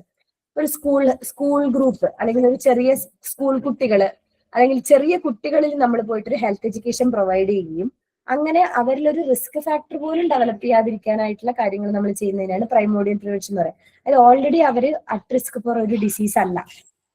ഇപ്പോ ഫോർ എക്സാമ്പിൾ നമുക്ക് ഒരു ഒബിസിറ്റിയാണ് പലതരം നോൺ കമ്മ്യൂണിക്കബിൾ ഡിസീസസിനുള്ള ഒരു റീസൺ ആയിട്ട് പറയുന്നത്, നമ്മുടെ ജങ്ക് ഫുഡ് അല്ലെങ്കിൽ നമ്മുടെ ലൈഫ് സ്റ്റൈൽ ചേഞ്ചസ്. അപ്പൊ നമ്മൾ ഈ ബാഡ് ആയിട്ടുള്ള ലൈഫ് സ്റ്റൈൽസിനെ കുറിച്ച് കുട്ടികൾക്ക് പോയി ക്ലാസ് എടുക്കുകയാണ്, ഇതുപോലത്തെ കാര്യങ്ങൾ കഴിക്കരുത്, ജങ്ക് ഫുഡ് കഴിക്കരുത്, അങ്ങനെയൊക്കെ പറയാണ്. അല്ലെങ്കിൽ സ്മോക്കിംഗ് ഒക്കെ വളരെ മോശമാണ്, ആൽക്കഹോളിസം അങ്ങനെയൊക്കെ ചെയ്തു കഴിഞ്ഞാൽ നിങ്ങൾക്ക് ഇങ്ങനത്തെ അസുഖങ്ങളൊക്കെ വരുമെന്ന് പറഞ്ഞു പോയി ഹെൽത്ത് എഡ്യൂക്കേഷൻ കൊടുക്കുന്നത് ആർക്കാണ്? ഇപ്പോ അറ്റ് പ്രസന്റ് സ്മോക്കിങ്ങോ ആൽക്കഹോളിസം ഒന്നും ചെയ്യുന്നില്ല, ചെറിയ കുട്ടികളാണ്. അങ്ങനെ കൊടുക്കുന്നതിനെയാണ് നമ്മൾ പ്രൈമോഡിയൽ പ്രിവെൻഷൻ എന്ന് പറയാം. അതായത് അവിടുത്തെ മെയിൻ പോയിന്റ് എന്ന് പറയുന്നത് even before the emergence of risk factor ആണ്. അതിനു മുന്നേ നമ്മൾ എന്തെങ്കിലും ഒരു പ്രിവെന്റീവ് സ്ട്രാറ്റജി ഇൻട്രൊഡ്യൂസ് ചെയ്യുകയാണെങ്കിൽ അതാണ് പ്രൈമോഡിയൽ പ്രിവെൻഷൻ എന്ന് പറയുന്നത്. പ്രൈമറി പ്രിവെൻഷൻ എന്ന് പറഞ്ഞു കഴിഞ്ഞാൽ ഒരു ഡിസീസിനോട് എക്സ്പോസ്ഡ് ആയി നിൽക്കുന്ന ഒരു ഗ്രൂപ്പ് അല്ലെങ്കിൽ അറ്റ് റിസ്ക് ആയിട്ടുള്ള ഒരു ഗ്രൂപ്പ്, ആ ഗ്രൂപ്പിൽ അസുഖം വരുന്നതിന് മുമ്പേ before the emergence of disease നമ്മൾ എന്തെങ്കിലും ഒരു ഇന്റർവെൻഷൻ പ്രൊവൈഡ് ചെയ്തിട്ട് ആ അസുഖം വരാതെ നോക്കുന്നതിനെയാണ് പ്രൈമറി പ്രിവെൻഷൻ എന്ന് പറയാം. സത്യത്തിൽ പ്രൈമോഡിയൽ പ്രിവെൻഷൻ എന്ന് പറയുന്നത് പ്രൈമറി പ്രിവെൻഷൻ തന്നെയാണ്. Primary prevention in its purest ഫോമിനെയാണ് പ്രൈമോഡിയൽ പ്രിവെൻഷൻ എന്ന് പറയാം. ഓക്കെ, പക്ഷെ ക്വസ്റ്റ്യൻ വരുന്ന സമയത്ത് പറഞ്ഞ പോലെ ഒരു എക്സാമ്പിൾ കാണിച്ചിട്ട് ഇത് ഏത് തരം പ്രിവെൻഷൻ ആണെന്ന് ചോദിക്കുമ്പോൾ പ്രൈമോഡിയലും പ്രൈമറിയും ഉണ്ടാവും, വളരെ മൈന്യൂട്ട് ഡിഫറൻസ് തമ്മിൽ ഉണ്ടാവുള്ളൂ. അപ്പൊ നമുക്ക് എക്സാമ്പിൾ നോക്കുമ്പോൾ നിങ്ങൾക്ക് അതൊന്നും കൂടെ ക്ലിയർ ആവും. ഓക്കെ, പ്രൈമറി പ്രിവെൻഷൻ കൊടുക്കുന്നതിന് 2 സ്ട്രാറ്റജീസ് ആണുള്ളത്, ഹെൽത്ത് പ്രൊമോഷനും അതുപോലെ തന്നെ സ്പെസിഫിക് പ്രൊട്ടക്ഷനും. ഹെൽത്ത് പ്രൊമോഷൻ എന്ന് പറഞ്ഞിട്ടുണ്ടെങ്കിൽ നമ്മളൊരു ഹെൽത്തിനെ പ്രൊമോട്ട് ചെയ്യാനായിട്ട് നമുക്ക് എന്തൊക്കെ ചെയ്യാൻ പറ്റും അതൊക്കെ ഹെൽത്ത് പ്രൊമോഷൻ ആണ്. ഓക്കെ, ഇപ്പൊ ഫോർ എക്സാമ്പിൾ നമ്മളൊരു എന്താ പറയാ ഹാൻഡ് ഹൈജീൻ, നമ്മളൊരു പേഷ്യന്റിനെ തൊടുന്നതിന് മുമ്പ് ഹാൻഡ് ഹൈജീൻ ഫോളോ ചെയ്യുന്നു, അല്ലെങ്കിൽ നല്ല സേഫ് ആയിട്ടുള്ള ഡ്രിങ്കിങ് വാട്ടർ യൂസ് ചെയ്യുന്നു, അല്ലെങ്കിൽ നമ്മളിപ്പോ ഒരു പർട്ടിക്കുലർ ഗ്രൂപ്പ് ഓഫ് ആളുകൾക്ക് നല്ല രീതിയിലുള്ള എൻവയോൺമെന്റ് പ്രൊവൈഡ് ചെയ്യുന്നു, കുറച്ചും കൂടി ബെറ്റർ ആയിട്ടുള്ള ഇപ്പൊ വീട് വെച്ചു കൊടുക്കുന്നു, നമ്മൾ നല്ല ഫുഡും നല്ല വാട്ടറും ഒക്കെ കിട്ടാനുള്ള പ്രൊവിഷൻസ് ഉണ്ടാക്കി കൊടുക്കുന്നു. അങ്ങനെയൊക്കെ ചെയ്യുന്നത് ഒരു എന്താ പറയാ ഹെൽത്ത് പ്രൊമോഷൻ ആണ്. അത് മാത്രമല്ല ഹെൽത്ത് പ്രൊമോഷൻ എന്ന് പറയുമ്പോൾ അതിനകത്ത് വേറെയും കാര്യങ്ങൾ വരുന്നത്, ഇപ്പൊ നമുക്കൊരു ഡിസീസിനെ കുറിച്ച് കൂടുതലായിട്ട് അറിയാമെങ്കിൽ അതെങ്ങനെ വരാതെ നോക്കാം എന്ന് പറയാൻ പറ്റും. ഇപ്പൊ ഫോർ എക്സാമ്പിൾ നിങ്ങൾ ഏതെങ്കിലും ഒരു ഡിസീസ്, ഇപ്പൊ നിപ്പ വന്ന സമയത്ത് അന്ന് അത് ആദ്യമായിട്ട് വരുന്ന സമയത്ത് നമുക്ക് ആർക്കും അറിയില്ല ഇത് എന്ത് ഡിസീസാണ്, ഇത് എങ്ങനെയാണ് പകരുന്നതെന്നൊന്നും അറിയില്ല. അപ്പൊ ആ ടൈമിലാണ് അത് സ്പ്രെഡ് ആവാനുള്ള ചാൻസ് കൂടുതൽ. പക്ഷെ ഒരിക്കലും നമുക്കത് ഇങ്ങനെയൊക്കെയാണ് വരുന്നത് എന്ന് നമ്മൾ അറിഞ്ഞു കഴിഞ്ഞാൽ പിന്നെ നമുക്ക് അതെങ്ങനെ പ്രിവെന്റ് ചെയ്യണം എന്നുള്ള കാര്യങ്ങൾ അറിയാം. അപ്പോൾ ഒരു സാധനത്തിനെ കുറിച്ച് ഹെൽത്ത് എഡ്യൂക്കേഷൻ കൊടുക്കുന്നത്, മാസ് എഡ്യൂക്കേഷൻ കൊടുക്കുന്നത്, അല്ലെങ്കിൽ അതിന്റെ കാര്യങ്ങളൊക്കെ അറിഞ്ഞു വെക്കുന്നത്, ഇങ്ങനെയൊക്കെ ചെയ്യുന്നത് എന്താണ്, നമുക്കൊരു ഹെൽത്ത് പ്രൊമോഷൻ ആണത്. അപ്പോൾ ഹെൽത്ത് പ്രൊമോഷനും അതുപോലെ തന്നെ സ്പെസിഫിക് പ്രൊട്ടക്ഷനുമാണ് പ്രൈമറി പ്രിവെൻഷന്റെ ഇന്റർവെൻഷൻസ്. സ്പെസിഫിക് പ്രൊട്ടക്ഷൻ എന്ന് പറഞ്ഞു കഴിഞ്ഞാൽ സ്പെസിഫിക് ആയിട്ട് ഒരു പർട്ടിക്കുലർ ഡിസീസ് വരുന്നതിൽ നിന്നും സ്പെസിഫിക് പ്രൊട്ടക്ഷനിൽ വരും. ഈ ഹെൽത്ത് പ്രൊമോഷൻ താഴെ പറയുന്നതിൽ ഹെൽത്ത് പ്രൊമോഷൻ ഏതാണ്, സ്പെസിഫിക് പ്രൊട്ടക്ഷൻ ഏതാണ് എന്ന് ചോദിച്ചിട്ടുള്ള ക്വസ്റ്റ്യൻ മുമ്പ് വന്നിട്ടുണ്ട് കേട്ടോ. സ്പെസിഫിക് പ്രൊട്ടക്ഷൻ എന്ന് പറയുമ്പോൾ ഏതെങ്കിലും ഒരു പർട്ടിക്കുലർ സാധനം വരാതിരിക്കാനായിട്ട് നിങ്ങൾ സ്പെസിഫിക് ആയിട്ട് എന്തെങ്കിലും ചെയ്തു. ഇപ്പൊ പോളിയോ എന്ന് പറയുന്ന ഡിസീസ് വരാതിരിക്കാൻ വേണ്ടിയിട്ടാണ് കുട്ടികൾക്ക് പോളിയോന്റെ വാക്സിനേഷൻ കൊടുക്കുന്നത്. അപ്പൊ അത് സ്പെസിഫിക് പ്രൊട്ടക്ഷൻ ആണ്. അതേപോലെ തന്നെ നമ്മള് മാസ് ഡ്രഗ് അഡ്മിനിസ്ട്രേഷൻ നടത്താറുണ്ട്. ഇപ്പം ഫൈലേറിയാസിന് അഗേൻസ്റ്റ് ആയിട്ട് DEC tablets mass drug administration കൊടുക്കാറുണ്ട്. അപ്പൊ അത് കറക്റ്റ് ആയിട്ട് സ്പെസിഫിക്കലി ഫൈലേറിയാസിസ് എന്ന് പറയുന്ന അസുഖം വരാതിരിക്കാനാണ് നമ്മൾ ഇത് കൊടുക്കുന്നത്. സോ അതൊരു സ്പെസിഫിക് പ്രൊട്ടക്ഷൻ ആണ്. അതുപോലെ തന്നെ സീറോ പ്രൊഫൈലാക്സിസ് ഒക്കെ ചെയ്യുന്നത്, ഇപ്പോ നമുക്കൊരു വൂണ്ട്, ഒരു നല്ലപോലെ കണ്ടാമിനേറ്റഡ് ആയിട്ടുള്ള ഒരു വൂണ്ട് ഉണ്ടായി, നമ്മൾ പോയി TT എടുക്കുന്നു. ആ TT എടുക്കുന്നത് ഒരു സ്പെസിഫിക് പ്രൊട്ടക്ഷൻ ആണ്, ടെറ്റനസ് വരാതിരിക്കാൻ. അതിന്റെ കൂടെ തന്നെ നമ്മൾ അതിന്റെ സീറമും കൂടെ അപ്ലൈ ചെയ്യാണ്, ആന്റി ടെറ്റനസ് സീറവും കൂടെ വെക്കുകയാണ്. അപ്പൊ സീറോ പ്രൊഫൈലാക്സിസ് ആയാലും ശരി വാക്സിൻ ആയാലും ശരി രണ്ടും സ്പെസിഫിക് പ്രൊട്ടക്ഷൻ ആണ്. അപ്പൊ അത് വരുന്നത് പ്രൈമറി പ്രിവെൻഷൻ ആണെന്ന് ഓർക്കണം. ഓക്കെ, ഇനി ഞാൻ ഇതിന്റെ ക്വസ്റ്റ്യൻ ഡിസ്കസ് ചെയ്യുമ്പോൾ നിങ്ങൾക്ക് ഒന്നും കൂടി ഇത് ക്ലിയർ ആവും. പിന്നെ സെക്കൻഡറി പ്രിവെൻഷൻ നിങ്ങൾക്ക് അറിയാലോ, ഏർലി ഡയഗ്നോസിസ് ആൻഡ് ട്രീറ്റ്മെന്റിനെയാണ് നമ്മൾ സെക്കൻഡറി പ്രിവെൻഷൻ എന്ന് പറയുന്നത്. അപ്പൊ എത്രയും പെട്ടെന്ന് അസുഖത്തിന് ഡയഗ്നോസ് ചെയ്യുക, അതിന് ട്രീറ്റ്മെന്റ് സ്റ്റാർട്ട് ചെയ്യുക, അപ്പൊ അതിനെയാണ് സെക്കൻഡറി പ്രിവെൻഷൻ എന്ന് പറയുന്നത്. ടെർഷ്യറി പ്രിവെൻഷൻ എന്ന് പറഞ്ഞു കഴിഞ്ഞാൽ ഡിസബിലിറ്റി ലിമിറ്റേഷനും അതുപോലെ തന്നെ റീഹാബിലിറ്റേഷനുമാണ് ടെർഷ്യറി പ്രിവെൻഷൻ. അതായത് ഓൾറെഡി അസുഖം വന്നു, നമ്മൾ അത് കണ്ടുപിടിച്ചു, നമ്മൾ അതിന് ട്രീറ്റ്മെന്റ് എടുത്തു, ഇനി അത് കൂടുതൽ കോംപ്ലിക്കേഷൻസിലേക്ക് പോകാതെയും അതുപോലെ തന്നെ റീഹാബിലിറ്റേഷൻ എന്ന് പറയുന്ന ഡിസബിലിറ്റിയിലേക്കും കൂടുതൽ കോംപ്ലക്സിറ്റിയിലേക്ക് പോയി നമ്മളൊരു ഡിസേബിൾഡ് ആവാതിരിക്കാൻ വേണ്ടി നമ്മൾ എന്തൊക്കെ ചെയ്യുന്നു അതൊക്കെ ടേഴ്ഷ്യറി പ്രിവെൻഷനിൽ വരും. ഇത്രയും കാര്യങ്ങൾ നിങ്ങൾക്ക് ഓൾറെഡി അറിയാവുന്നതായിരിക്കും എനിക്കറിയാം. ക്യൂയിനറി പ്രിവെൻഷൻ നിങ്ങൾ മുന്നേ കേട്ടിട്ടുണ്ടോ? ക്യൂയിനറി പ്രിവെൻഷൻ അതായിരിക്കും ഒരു പുതിയ ടേം എന്ന് തോന്നുന്നു, ചിലർക്കെങ്കിലും അറിയണ്ടാവുമായിരിക്കും. ക്യൂയിനറി പ്രിവെൻഷൻ എന്ന് പറയുന്നതുകൊണ്ട് ഉദ്ദേശിക്കുന്നത് ഇപ്പൊ നമ്മള് ഇപ്പൊ ഈ ഒരു പർട്ടിക്കുലർ സമയത്ത് നമുക്ക് സോഷ്യൽ മീഡിയാസിലൊക്കെ ഒരുപാട് ഫേക്ക് ഇൻഫർമേഷൻസ് വരും അല്ലെ. അപ്പൊ അങ്ങനത്തെ ഫേക്ക് ഇൻഫർമേഷൻസ് കാരണം കുറെ പേർക്ക് ഹെൽത്തിൽ ഒരുപാട് നെഗറ്റീവ് എഫക്ട്സ് ഉണ്ടായിട്ടുണ്ടാവും. ഇപ്പൊ ഫോർ എക്സാമ്പിൾ നല്ലപോലെ ഡയബറ്റിക് ആയിട്ടുള്ള ഒരാള് കറക്റ്റ് ആയിട്ട് മരുന്ന് എടുത്തുകൊണ്ടിരിക്കുകയായിരുന്നു, എപ്പോഴും ഇൻസുലിനൊക്കെ കൃത്യമായിട്ട് എടുക്കുന്ന ഒരാളായിരുന്നു.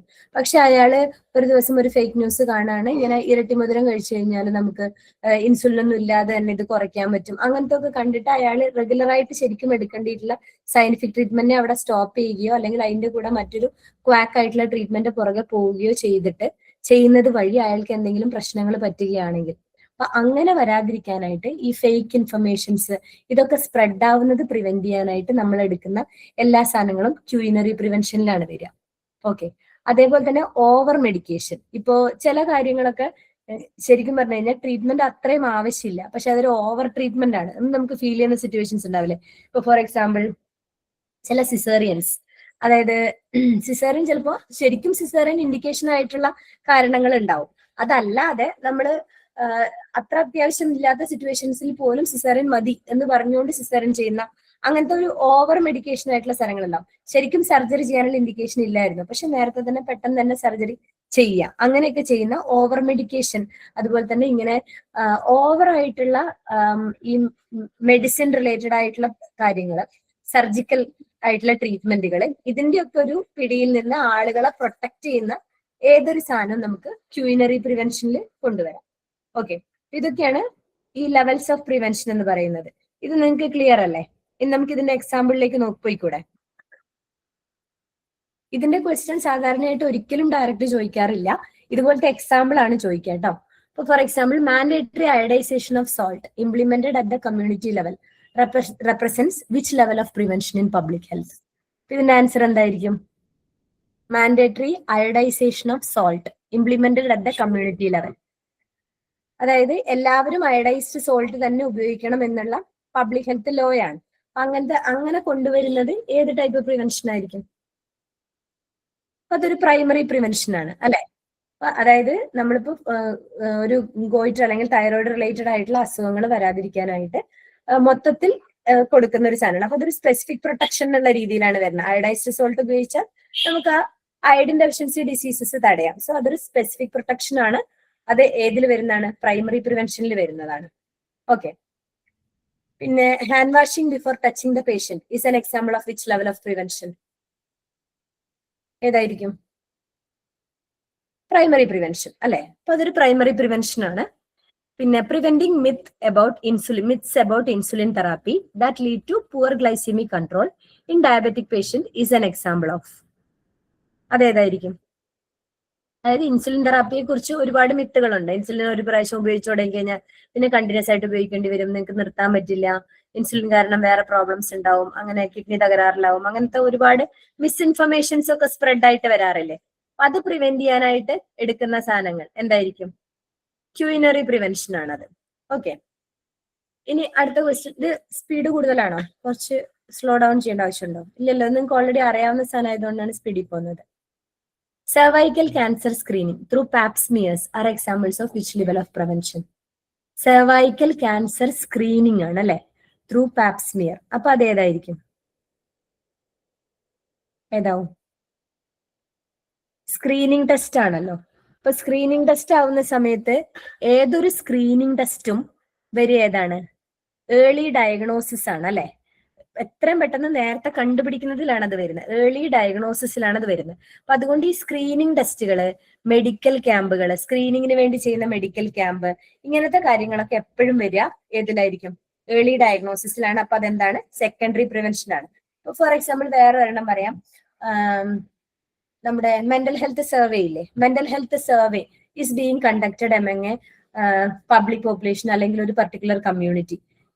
എന്ന് പറയുന്നു. അപ്പൊ അത് ഏതിന്റെ എക്സാമ്പിൾ ആയിരിക്കും? മെന്റൽ ഹെൽത്ത് സ്ക്രീനിങ് സർവേകൾ നടത്തി കഴിഞ്ഞാൽ നമുക്ക് ഏർലി ഡയഗ്നോസിസ് ആണ് പോസിബിൾ ആവുന്നത്. അപ്പൊ അങ്ങനെ ഏർലി ഡയഗ്നോസിസ് പോസിബിൾ ആവുന്ന എന്തും വരുന്നത് ഏതായിരിക്കും? സെക്കൻഡറി പ്രിവെൻഷൻ ആയിരിക്കും. ഓക്കെ, ഇനി അടുത്തത് post mastectomy exercise programmes to restore functioning are examples of which level of prevention? ഇതൊന്ന് ജസ്റ്റ് ആലോചിച്ചിട്ട് പറയണം കേട്ടോ. പോസ്റ്റ് മാസ്റ്റക്ടമി എക്സസൈസ് പ്രോഗ്രാം ആണ് to restore functioning are examples of which level of prevention? ഇത് secondary prevention ആണോ tertiary prevention ആണോ?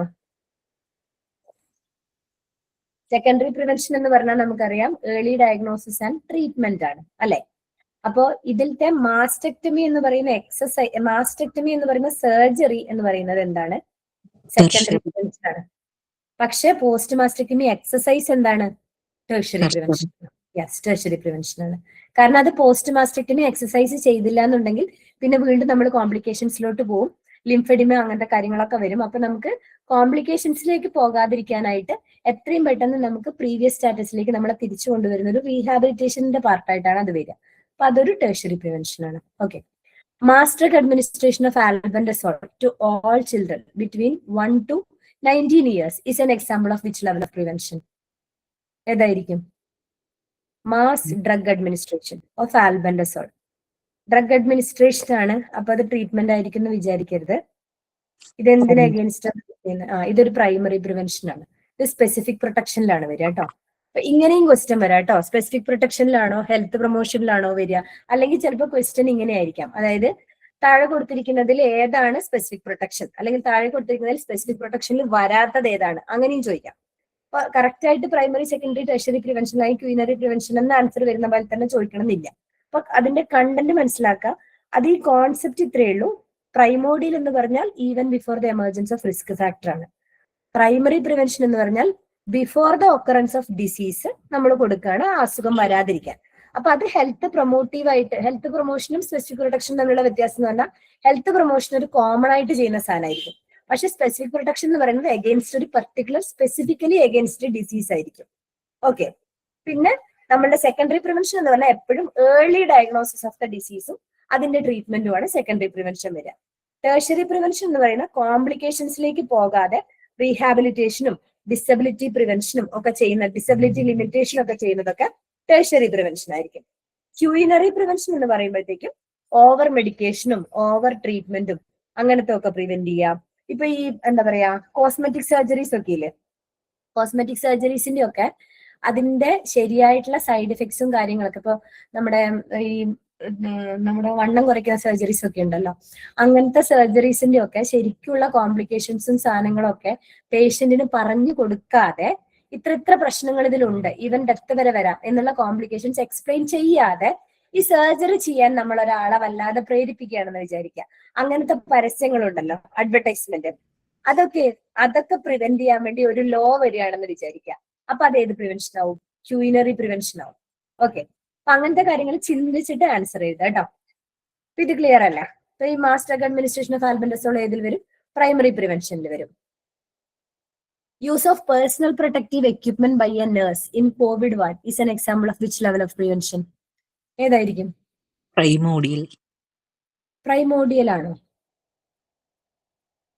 ഒന്നുകൂടെ ആലോചിക്കൂ. Personal protective equipment, അതായത് നമ്മൾ PPE കിറ്റ് യൂസ് ചെയ്യുന്നില്ലേ, അത് ഏതിലാണ് വരിക? കോവിഡ് വാർഡിൽ പ്രൈമറി പ്രിവെൻഷൻ ആണ്. അതൊരു specific protection against that disease ആണ് അല്ലെ. കോവിഡ് വാർഡിലാണ് പോകുന്നത്, അപ്പൊ നമുക്ക് അറിയാം കോവിഡ് പേഷ്യൻസ് മാത്രമേ ഉള്ളൂ. അപ്പൊ ആ കോവിഡ് വരാതിരിക്കാൻ വേണ്ടി നമ്മളൊരു സാധനം ഇടാണ്. സ്പെസിഫിക്കലി നിങ്ങൾക്ക് അറിയാം ഇന്ന സാധനത്തിന് അഗേൻസ്റ്റ് ആണ് നിങ്ങളത് ചെയ്യുന്നത്. അപ്പൊ അത് സ്പെസിഫിക് പ്രൊട്ടക്ഷൻ ആണ്, പേഴ്സണൽ പ്രൊട്ടക്റ്റീവ് എക്യുപ്മെന്റ് യൂസ് ചെയ്യുന്നത്. അപ്പൊ അതൊരു പ്രൈമറി പ്രിവെൻഷൻ ആണ്. ഓക്കെ, ഇനി ഇപ്പൊ നമ്മൾ ഹാൻഡ് വാഷ് ചെയ്യുന്നു എന്ന് പറയുന്നത് സ്പെസിഫിക് പ്രൊട്ടക്ഷൻ ആണോ ഹെൽത്ത് പ്രൊമോഷൻ ആണോ? ഹാൻഡ് വാഷ് ചെയ്യുന്നത് രോഗിനെ തൊടുന്നതിന് മുന്നേ അല്ലെങ്കിൽ ആഫ്റ്റർ ടച്ചിങ് ദ പേഷ്യന്റ് നമ്മൾ hand wash, before touching the patient നമ്മൾ ഹാൻഡ് വാഷ് ചെയ്യുന്നു, അത് ഏതായിരിക്കും? സ്പെസിഫിക് പ്രൊട്ടക്ഷൻ ആണോ ഹെൽത്ത് പ്രൊമോഷൻ ആണോ? Health promotion.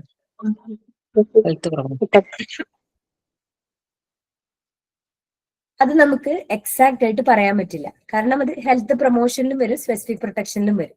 കാരണം നമുക്ക് പെർട്ടിക്കുലർ ആയിട്ട് ഇന്ന ഡിസീസ്, അത് കോണ്ടാക്ട് വഴി പകരുന്ന ഒരു ഡിസീസ് ആണ് നമുക്ക് ഓൾറെഡി അറിയാമെങ്കിൽ അത് സ്പെസിഫിക് പ്രൊട്ടക്ഷൻ ആണ്. പക്ഷെ നമുക്ക് രണ്ടിലും വരും. അപ്പൊ അങ്ങനത്തെ ക്വസ്റ്റ്യൻ, ഇങ്ങനെ ക്വസ്റ്റ്യനബിൾ ആയിട്ടുള്ള സാധനങ്ങൾ ചോദിക്കണ്ടാവില്ല. ഓക്കെ, ഇനി Application of behavioral change communication strategies for cessation of smoking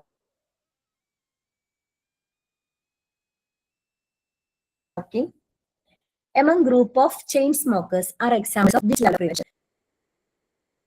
Application of behavioral change communication strategy for cessation of smoking among a group of chain smokers are examples of which level of prevention? Behaviour change communication strategy നിങ്ങൾ പഠിച്ചിട്ടുണ്ടാവുമല്ലോ, BCC technologies. BCC പഠിച്ചിട്ടുണ്ടാവില്ലേ? അതായത് ഒരാളുടെ നമുക്കൊരു എഡ്യൂക്കേഷന്റെ, നമ്മളിപ്പോ ഒരാളെ പഠിപ്പിക്കുമ്പോൾ, ഏതൊരു കാര്യം പഠിപ്പിക്കുന്ന സമയത്ത് നമ്മൾ പറയല്ലോ ബ്ലൂംസ് ടാക്സോണമി അനുസരിച്ച് പറയുകയാണെങ്കിൽ 3 തരത്തിലുള്ള എഡ്യൂക്കേഷൻ ഒബ്ജക്റ്റീവ്സ് ആണല്ലോ ഉള്ളത്. അപ്പൊ അതിനകത്ത് നമ്മൾ എക്സ്പെക്ട് ചെയ്യുന്ന ചേഞ്ചസ്, ഒരാളുടെ നോളജിൽ ചേഞ്ച് വരുത്താം, ആറ്റിറ്റ്യൂഡിൽ ചേഞ്ച് വരുത്താം, ബിഹേവിയറിൽ ചേഞ്ച് വരുത്താം. ഓക്കെ, നോളജിൽ ചേഞ്ച് കൊണ്ടുവരുന്നത് എന്ന് പറയുന്നത് ഏറ്റവും പ്രിലിമിനറി സ്റ്റെപ്പാണ്. നമുക്ക് ഒരാൾക്ക് ഞാനൊരു ഇൻഫർമേഷൻ പറയുന്നു, മറ്റേയാൾക്ക് ആ ഇൻഫർമേഷൻ, മറ്റേയാൾ അതിനെ കുറിച്ച് നോളജബിൾ ആയി. ഞാൻ അയാളുടെ ആറ്റിറ്റ്യൂഡിൽ ചേഞ്ച് വരുത്തുകയാണെങ്കിൽ ഒന്നും കൂടെ അടുത്ത ലെവലിലോട്ട് പോയി. അതിന്റെ തേർഡ് കാറ്റഗറിയാണ്, അതായത് ഏറ്റവും അതിനെയും കൂടെ നെക്സ്റ്റ് ഹയർ ലെവലാണ് അയാൾക്ക് ഞാനൊരു ബിഹേവിയർ ചേഞ്ച് ഉണ്ടാക്കുക എന്നുള്ളത്. അതാണ് ഏറ്റവും സൈക്കോമോട്ടോർ ആസ്പെക്ട് നമ്മൾ പഠിച്ചിട്ടില്ല. അപ്പൊ സൈക്കോമോട്ടോർ ചേഞ്ച് വരുത്താൻ സൈക്കോമോട്ടോർ ഒബ്ജക്റ്റീവ് ആണ് അവിടെ മീറ്റ് ചെയ്യപ്പെടുന്നത്. അപ്പൊ psychomotor domain of the objective, അതിനാണ് ബിഹേവിയർ ചേഞ്ച് കമ്മ്യൂണിക്കേഷൻ വരുത്താൻ എന്ന് പറയുന്നത്. മുന്നേ നമ്മൾ കൊടുത്തുകൊണ്ടിരുന്നത് ഹെൽത്ത് എഡ്യൂക്കേഷൻ ആണ്, ആളുകൾക്ക് ഹെൽത്ത് എഡ്യൂക്കേഷൻ കൊടുക്കുന്നു. അപ്പൊ അതുവഴി നിങ്ങൾ പ്രൊവൈഡ് ചെയ്യുന്നത് നോളജ് മാത്രമാണ്. അവിടുന്ന് പിന്നെ നമ്മൾ ഏതിലേക്ക് വന്നു? IEC-യിലേക്ക് വന്നു, ഇൻഫർമേഷൻ എഡ്യൂക്കേഷൻ ടെക്നോളജി. നമ്മൾ ഒരുപാട് മാസ് കമ്മ്യൂണിക്കേഷൻ സ്ട്രാറ്റജിയും ഒരുപാട് കാര്യങ്ങളൊക്കെ ഉപയോഗിച്ചുകൊണ്ട് ആളുകളിൽ ആറ്റിറ്റ്യൂഡ് ചേഞ്ച് വരുത്താൻ നോക്കുന്നു. അതാണ് സെക്കൻഡ് ലെവൽ ഓഫ് ഡൊമൈൻ എന്ന് പറയുന്നത്. തേർഡ് വൺ എന്ന് പറയുന്നത് ആളുകളിൽ ബിഹേവിയറൽ ചേഞ്ച് കൊണ്ടുവരണം. ഇപ്പൊ നമ്മൾ സ്മോക്കിംഗ് ക്യാൻസർ ഉണ്ടാക്കും, സ്മോക്കിംഗ് മോശമാണ്, അങ്ങനെയൊക്കെ പഠിപ്പിച്ച് നോളജ് പ്രൊവൈഡ് ചെയ്യുന്നു. അത് ആദ്യത്തെ ലെവല്. രണ്ടാമത്തത് സ്മോക്കിംഗ് ചെയ്യരുത്, സ്മോക്കിംഗ് തെറ്റാണ് എന്നുള്ള ഒരു ആറ്റിറ്റ്യൂഡ് ഡെവലപ്പ് ചെയ്യുന്നത് രണ്ടാമത്തെ ലെവൽ ഓഫ് നോളജ് പ്രൊവൈഡ്, എഡ്യൂക്കേഷന്റെ ഒബ്ജക്റ്റീവ് മീറ്റ് ചെയ്യുന്നു. തേർഡ് വൺ ആണ് നമ്മുടെ സൈക്കോമോട്ടോർ ഡൊമൈൻ വരുന്നത്. സൈക്കോമോട്ടോർ ഡൊമൈൻ വരുമ്പോൾ നമ്മൾ അവരിൽ ബിഹേവിയറൽ ചേഞ്ച് കൊണ്ടുവരികയാണ്.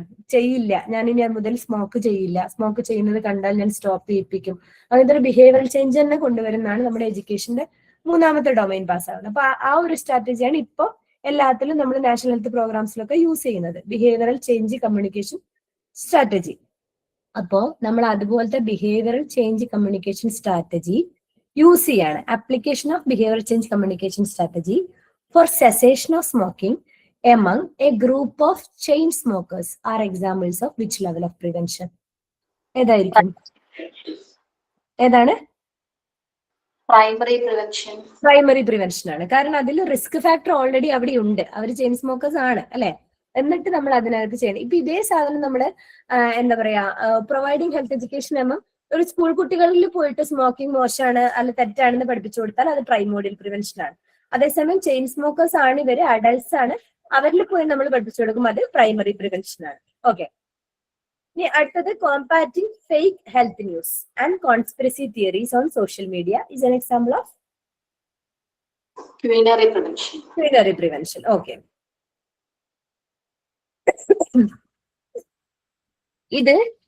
ഇതിന് മുന്നേ ചോദിച്ചിട്ടുള്ള ക്വസ്റ്റ്യൻസ് ആണ്.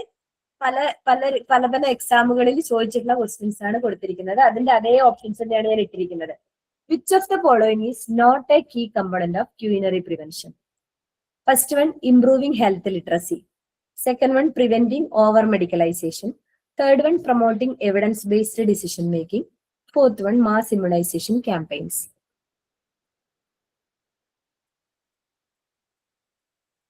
Which of the following is not a key component of culinary prevention? Mass immunization campaign. Mass immunization campaign. Mass immunization campaign ഏതിലാ വരിക? Specific protection. Primary protection ആണ്, പ്രൈമറി പ്രിവെൻഷനിലാണ് വരിക. ബാക്കി എല്ലാം വരുന്നത് ക്യൂനറി പ്രിവെൻഷനിലാണ്. ഓക്കെ, അടുത്തത് all of the following represent specific protection mode of disease prevention except. ഇതൊക്കെ റിപ്പീറ്റഡ് ക്വസ്റ്റ്യൻ ആണ്, മുന്നേ ചോദിച്ചിട്ടുള്ള ക്വസ്റ്റ്യൻ ആണ് ഇതൊക്കെ. അതേ ഓപ്ഷൻസ് തന്നെയാണ് ഇട്ടിരിക്കുന്നത്. All of the following represent specific protection mode of disease prevention except chemoprophylaxis for meningococcal meningitis, personal hygiene and environmental sanitation, usage of condoms, iodization of salt. Personal hygiene and environmental sanitation. Personal hygiene and environmental sanitation ആണ്. ബാക്കിയൊക്കെ specific protection തന്നെയാണ് അല്ലെ. Meningococcal മെനിഞ്ചൈറ്റിസിന് against ആയിട്ട് നമ്മൾ medicine കഴിക്കുന്ന സമയത്ത് നമുക്കറിയാം ആ ഡിസീസ് വരാതിരിക്കാനാണ്. കോണ്ടംസ് യൂസ് ചെയ്യുന്നത് STDs വരാതിരിക്കാനും പ്രഗ്നൻസി പ്രിവെന്റ് ചെയ്യാനുമാണ്. അയഡൈസേഷൻ ഓഫ് സോൾട്ട് ചെയ്യുന്നത് ഇതിന്റെ അയഡിൻ ഡെഫിഷ്യൻസി വരാതിരിക്കാനാണ്, ആ ഡിസീസസ് വരാതിരിക്കാനാണ്. മറ്റേത് personal hygiene and environment sanitation use ചെയ്യുകയാണെങ്കിൽ നിങ്ങൾക്ക് ഒരുപാട് തരത്തിലുള്ള ഹെൽത്ത് പ്രൊമോഷൻ ആണ് പോസിബിൾ ആവുന്നത്. ഓക്കെ, അടുത്ത question. Secondary level of prevention include all of the following except health screening for diabetes mellitus, case finding for falciparum malaria, contact tracing for STIs, reconstructive surgery in leprosy. Secondary level of prevention include all the following except reconstructive surgery in leprosy. അത് ഏതിലാ വരിക? tertiary prevention. Tertiary prevention ആണ്, disability limitation ആണ് അവിടെ ചെയ്യുന്നത്. Okay. In a population to prevent coronary artery disease, changing harmful lifestyles by education is referred to as. In a population to prevent coronary artery disease, changing harmful lifestyles by education is referred to as. High risk strategy, primary prevention, secondary prevention, tertiary prevention. Primary prevention.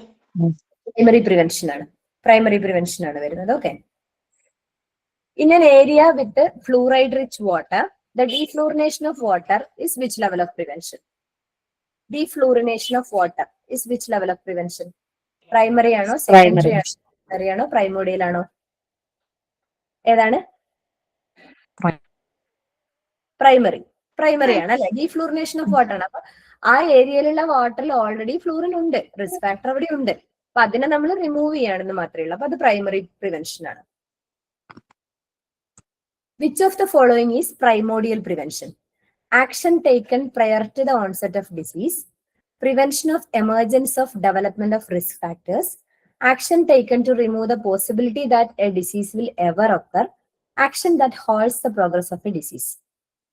Action taken prior to the onset of disease. നോക്കൂ, question ഒന്നുകൂടെ വായിച്ചു നോക്കൂ. Primordial prevention ആണ്. Prevention of Risk factor. No, prevention of emergence of development risk factors. അതായത് ജീവന്റെ emergence of risk factor develop ചെയ്യുന്നതിന് മുന്നേ അല്ലെങ്കിൽ അതിന്റെ എമർജൻസ് ഉണ്ടാവുന്നതിന് മുന്നേ കൊടുക്കുന്നതാണ് പ്രൈമോഡിയൽ പ്രിവെൻഷൻ എന്ന് പറയുന്നത്. നമ്മളൊരു ഡിസീസ് ഉണ്ടാവുന്നതിന് തൊട്ട് മുന്നേ കൊടുക്കുന്നത്, ഡിസീസിനോട് അറ്റ് റിസ്ക് ഉണ്ട്, അതിന്റെ തൊട്ട് മുന്നേ കൊടുക്കുന്ന ഏതാണ്? പ്രൈമറി പ്രിവെൻഷൻ ആണ്. അപ്പൊ നിങ്ങൾ ആലോചിച്ച് നോക്കിയാൽ മതി, ഒരു കുട്ടി ജനിച്ചു കഴിഞ്ഞു കഴിഞ്ഞാൽ നമ്മൾ വാക്സിനേഷൻ ആലോചിക്കും. അപ്പൊ ഒരു കുട്ടി ജനിച്ച് ഭൂമിയിലേക്ക് വന്നു കഴിഞ്ഞാൽ പിന്നെ ആ കുട്ടി അറ്റ് റിസ്ക് ആണ് four developing any vaccine preventable disease ആയിട്ടുള്ള ഏത് ഡിസീസ് വരാനും കുട്ടിക്ക് റിസ്ക് ഉണ്ട്. അപ്പോ അവിടെ ആ ഡിസീസ് ഡെവലപ്പ് ചെയ്യുന്നതിന് മുന്നേ നമ്മളൊരു ആക്ഷൻ എടുക്കുന്നു. അതെന്താണ്? വാക്സിനേഷൻ ആണ്. അത് പ്രൈമറി പ്രിവെൻഷൻ ആണ്. അതേസമയം റിസ്ക് ഫാക്ടർ പോലും ഡെവലപ്പ് ചെയ്യുന്നതിന് മുന്നേ നമ്മൾ ചെയ്യുന്ന കാര്യമാണ് പ്രൈമോഡിയൽ പ്രിവെൻഷൻ വരുന്നത്. ഈ തേർഡ് വണ്ണോ, സി ഓപ്ഷൻ എന്താ? Action taken to remove the possibility that a disease will ever occur. അതേത് പ്രിവെൻഷനാ? primary prevention. Primary prevention. ഈ പ്രൈമറി പ്രിവെൻഷന്റെ ക്വസ്റ്റ്യൻ ഇങ്ങനെ തിരിച്ചു മറിച്ചും ഒക്കെ വരാം കേട്ടോ. അതായത് ആദ്യം പറഞ്ഞിരിക്കുന്നതും പ്രൈമറി പ്രിവെൻഷൻ ആണ്, സിയും പ്രൈമറി പ്രിവെൻഷൻ തന്നെയാണ്. ഡി എന്താ? Action that holds the progress of a disease. secondary prevention. Secondary prevention ആണ്. അതായത് നമ്മൾ ഒരു ഡിസീസിനെ പെട്ടെന്ന് കണ്ടുപിടിച്ച് അതിന് പെട്ടെന്ന് ട്രീറ്റ്മെന്റ് കൊടുത്തു കഴിഞ്ഞാൽ ആ ഡിസീസ് പ്രോഗ്രസ് ചെയ്ത് ഒരു കോംപ്ലക്സിറ്റിയിലേക്ക് എത്തുന്നതിന് മുന്നേ നമുക്ക് അതിനെ നിർത്താം. Holds the progress of a disease ആണ്, അത് സെക്കൻഡറി പ്രിവെൻഷൻ ആണ്. Okay. Which of the following is an example of disability limitation in poliomyelitis? ഇത് എയിംസിന്റെ ക്വസ്റ്റ്യൻ ആണ്, 2006. Reducing occurrence of polio by immunization, arranging for schooling of child suffering from polio, resting affected limbs in neutral position, providing calipers for walking. നന്നായി വായിച്ചു നോക്കിയിട്ട് answer പറയും.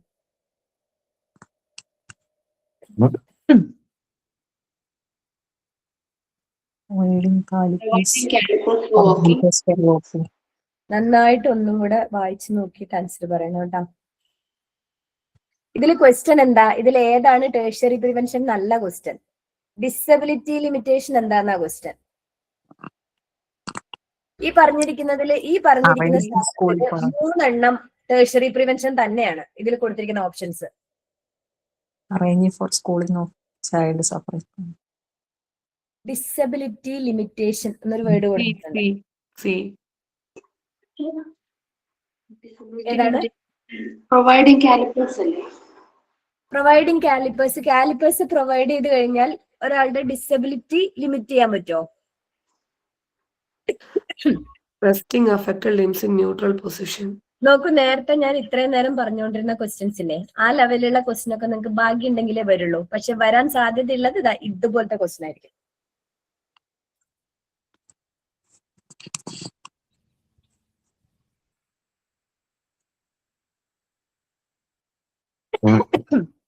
Arranging for schooling.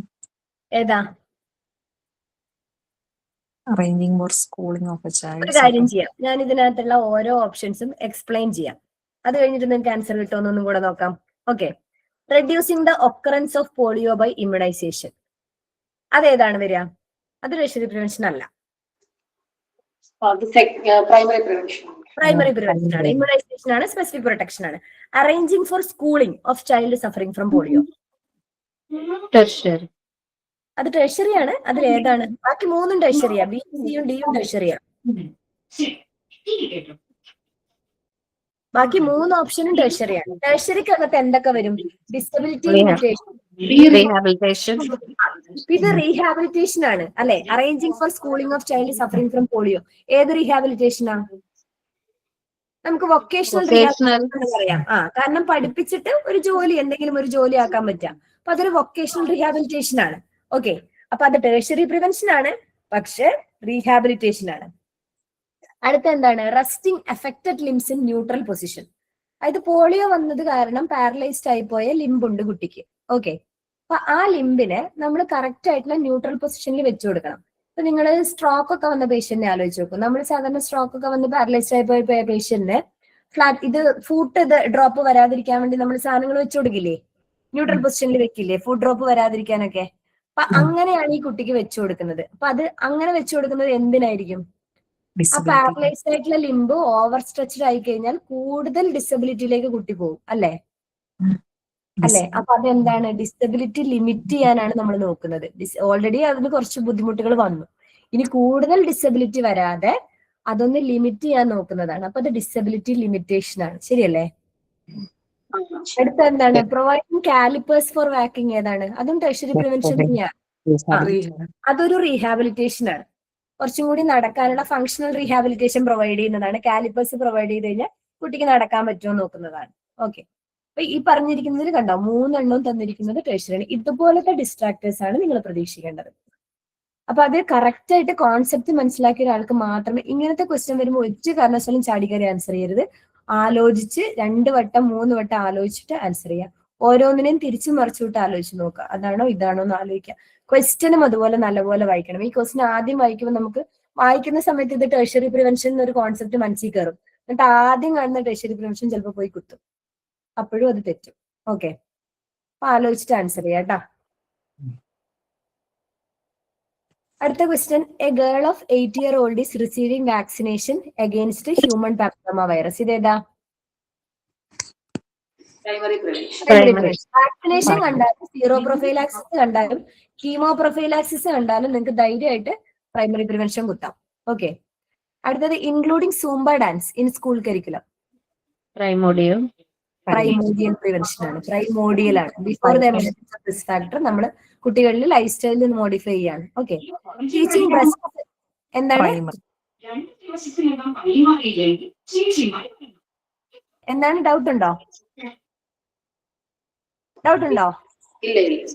ഇല്ല. Okay. അടുത്ത question. Teaching breast self examination to woman above 35 years. ഏതാ? Teaching breast self examination to women above 35 years. Secondary. Primary ആണോ secondary ആണോ?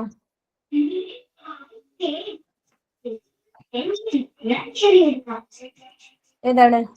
Breast self examination നമ്മൾ പഠിപ്പിച്ചു കൊടുക്കുന്നു. ഇപ്പൊ പ്രൈമറി പ്രിവെൻഷൻ ആണെന്നുണ്ടെങ്കിൽ നിങ്ങൾ അത് ചെയ്യുന്നത് കൊണ്ട്, ആ പർട്ടിക്കുലർ ഇന്റർവെൻഷൻ ചെയ്യുന്നത് കൊണ്ട് നിങ്ങൾക്ക് അസുഖം വരാതെ ഇരിക്കണം അല്ലെ?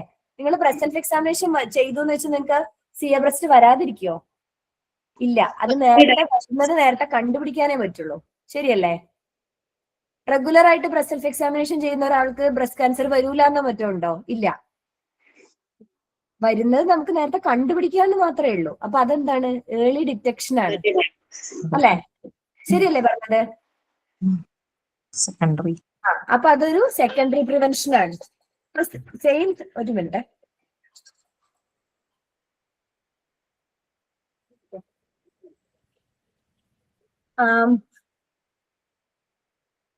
ഓക്കെ, അപ്പൊ അതൊരു നമ്മുടെ സെക്കൻഡറി പ്രിവെൻഷൻ ആണ്. ഇങ്ങനത്തെ ക്വസ്റ്റ്യനും ഒന്ന് ശ്രദ്ധിക്കണം കേട്ടോ. ഇപ്പൊ ഈ നേരത്തെ പറഞ്ഞല്ലോ മെന്റൽ ഹെൽത്ത് എക്സാമിനേഷൻ നടത്തുന്നത്, ഒരു ഗ്രൂപ്പിൽ പോയിട്ട് മെന്റൽ ഹെൽത്ത് എക്സാമിനേഷൻ നടത്തുന്നു. അത് നമുക്ക് ഏർലി ഡിറ്റക്ട് ചെയ്യാൻ വേണ്ടിയിട്ടാണ്. എന്തെങ്കിലും ഡിപ്രഷൻ ഫീച്ചേഴ്സോ എന്തെങ്കിലുമൊക്കെ ഉണ്ടോ, സൈക്കാട്രിക് ഡിസീസ് എന്തെങ്കിലും വരുന്നുണ്ടോ എന്നൊക്കെയുള്ള ഡിറ്റക്ട് ചെയ്യാൻ വേണ്ടിയിട്ട് ചെയ്യുന്നതാണ്. അതുപോലെ മെഡിക്കൽ ക്യാമ്പ് നടത്തുന്നു, സ്ക്രീനിങ് ക്യാമ്പ് നടത്തുന്നു, അതൊക്കെ എന്താണ്? സെക്കൻഡറി പ്രിവെൻഷൻ ആണ്. ഏർലി ഡിറ്റക്ട് ചെയ്യാൻ വേണ്ടി മാത്രം ചെയ്യുന്നതൊക്കെ സെക്കൻഡറി പ്രിവെൻഷൻ ആണ്. ഓക്കെ, ഇനി iron tablet supplementation to adolescent girls, അതെന്തായിരിക്കും? Primary. Primary prevention. Conducting medical camps in residential area നമ്മൾ പറഞ്ഞു. റെഫ്രിജറേഷൻ ഓഫ് ഫുഡ്, അതെന്താ? ഭക്ഷണം ഫ്രിഡ്ജിൽ വെക്കുന്നത്, റെഫ്രിജറേഷൻ ഓഫ് ഫുഡ്, അതെന്താ? ഏത് പ്രിവെൻഷനാ? ഇതിൽ ഇത്ര കൺഫ്യൂഷൻ ഉണ്ടോ? പ്രൈമറി. പ്രൈമറി പ്രിവെൻഷൻ അല്ലേ? നമുക്ക് ഫുഡ് ബോൺ ഇൻഫെക്ഷൻ വരാതിരിക്കാനല്ലേ നമ്മൾ ചെയ്യണത്. ഫുഡ് കേടായി പോകാതിരിക്കാൻ.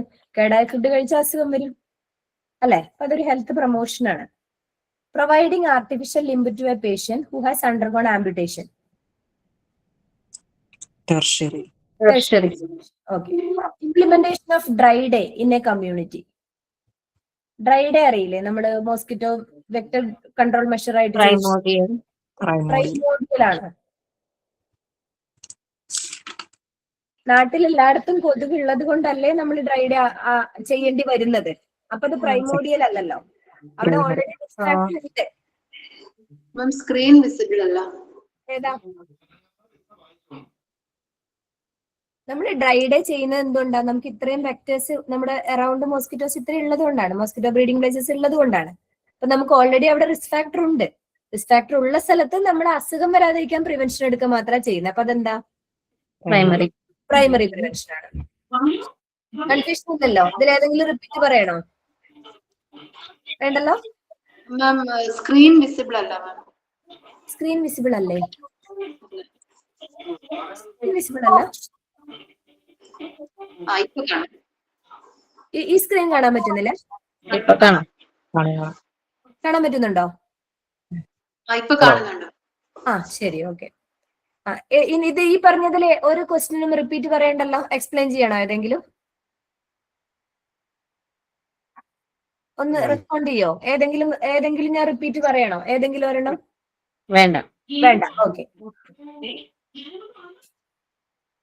Mental health survey in a community നമ്മൾ പറഞ്ഞു. അത് ഏതാണ് പ്രിവെൻഷൻ വരിക? Primary, secondary prevention. ഓക്കെ. അടുത്തത്, a mother of 1 year old removes and keeps away the detachable parts of a toy. ഏതാണ്? A mother of 1 year old removes and keeps away the detachable parts of a toy.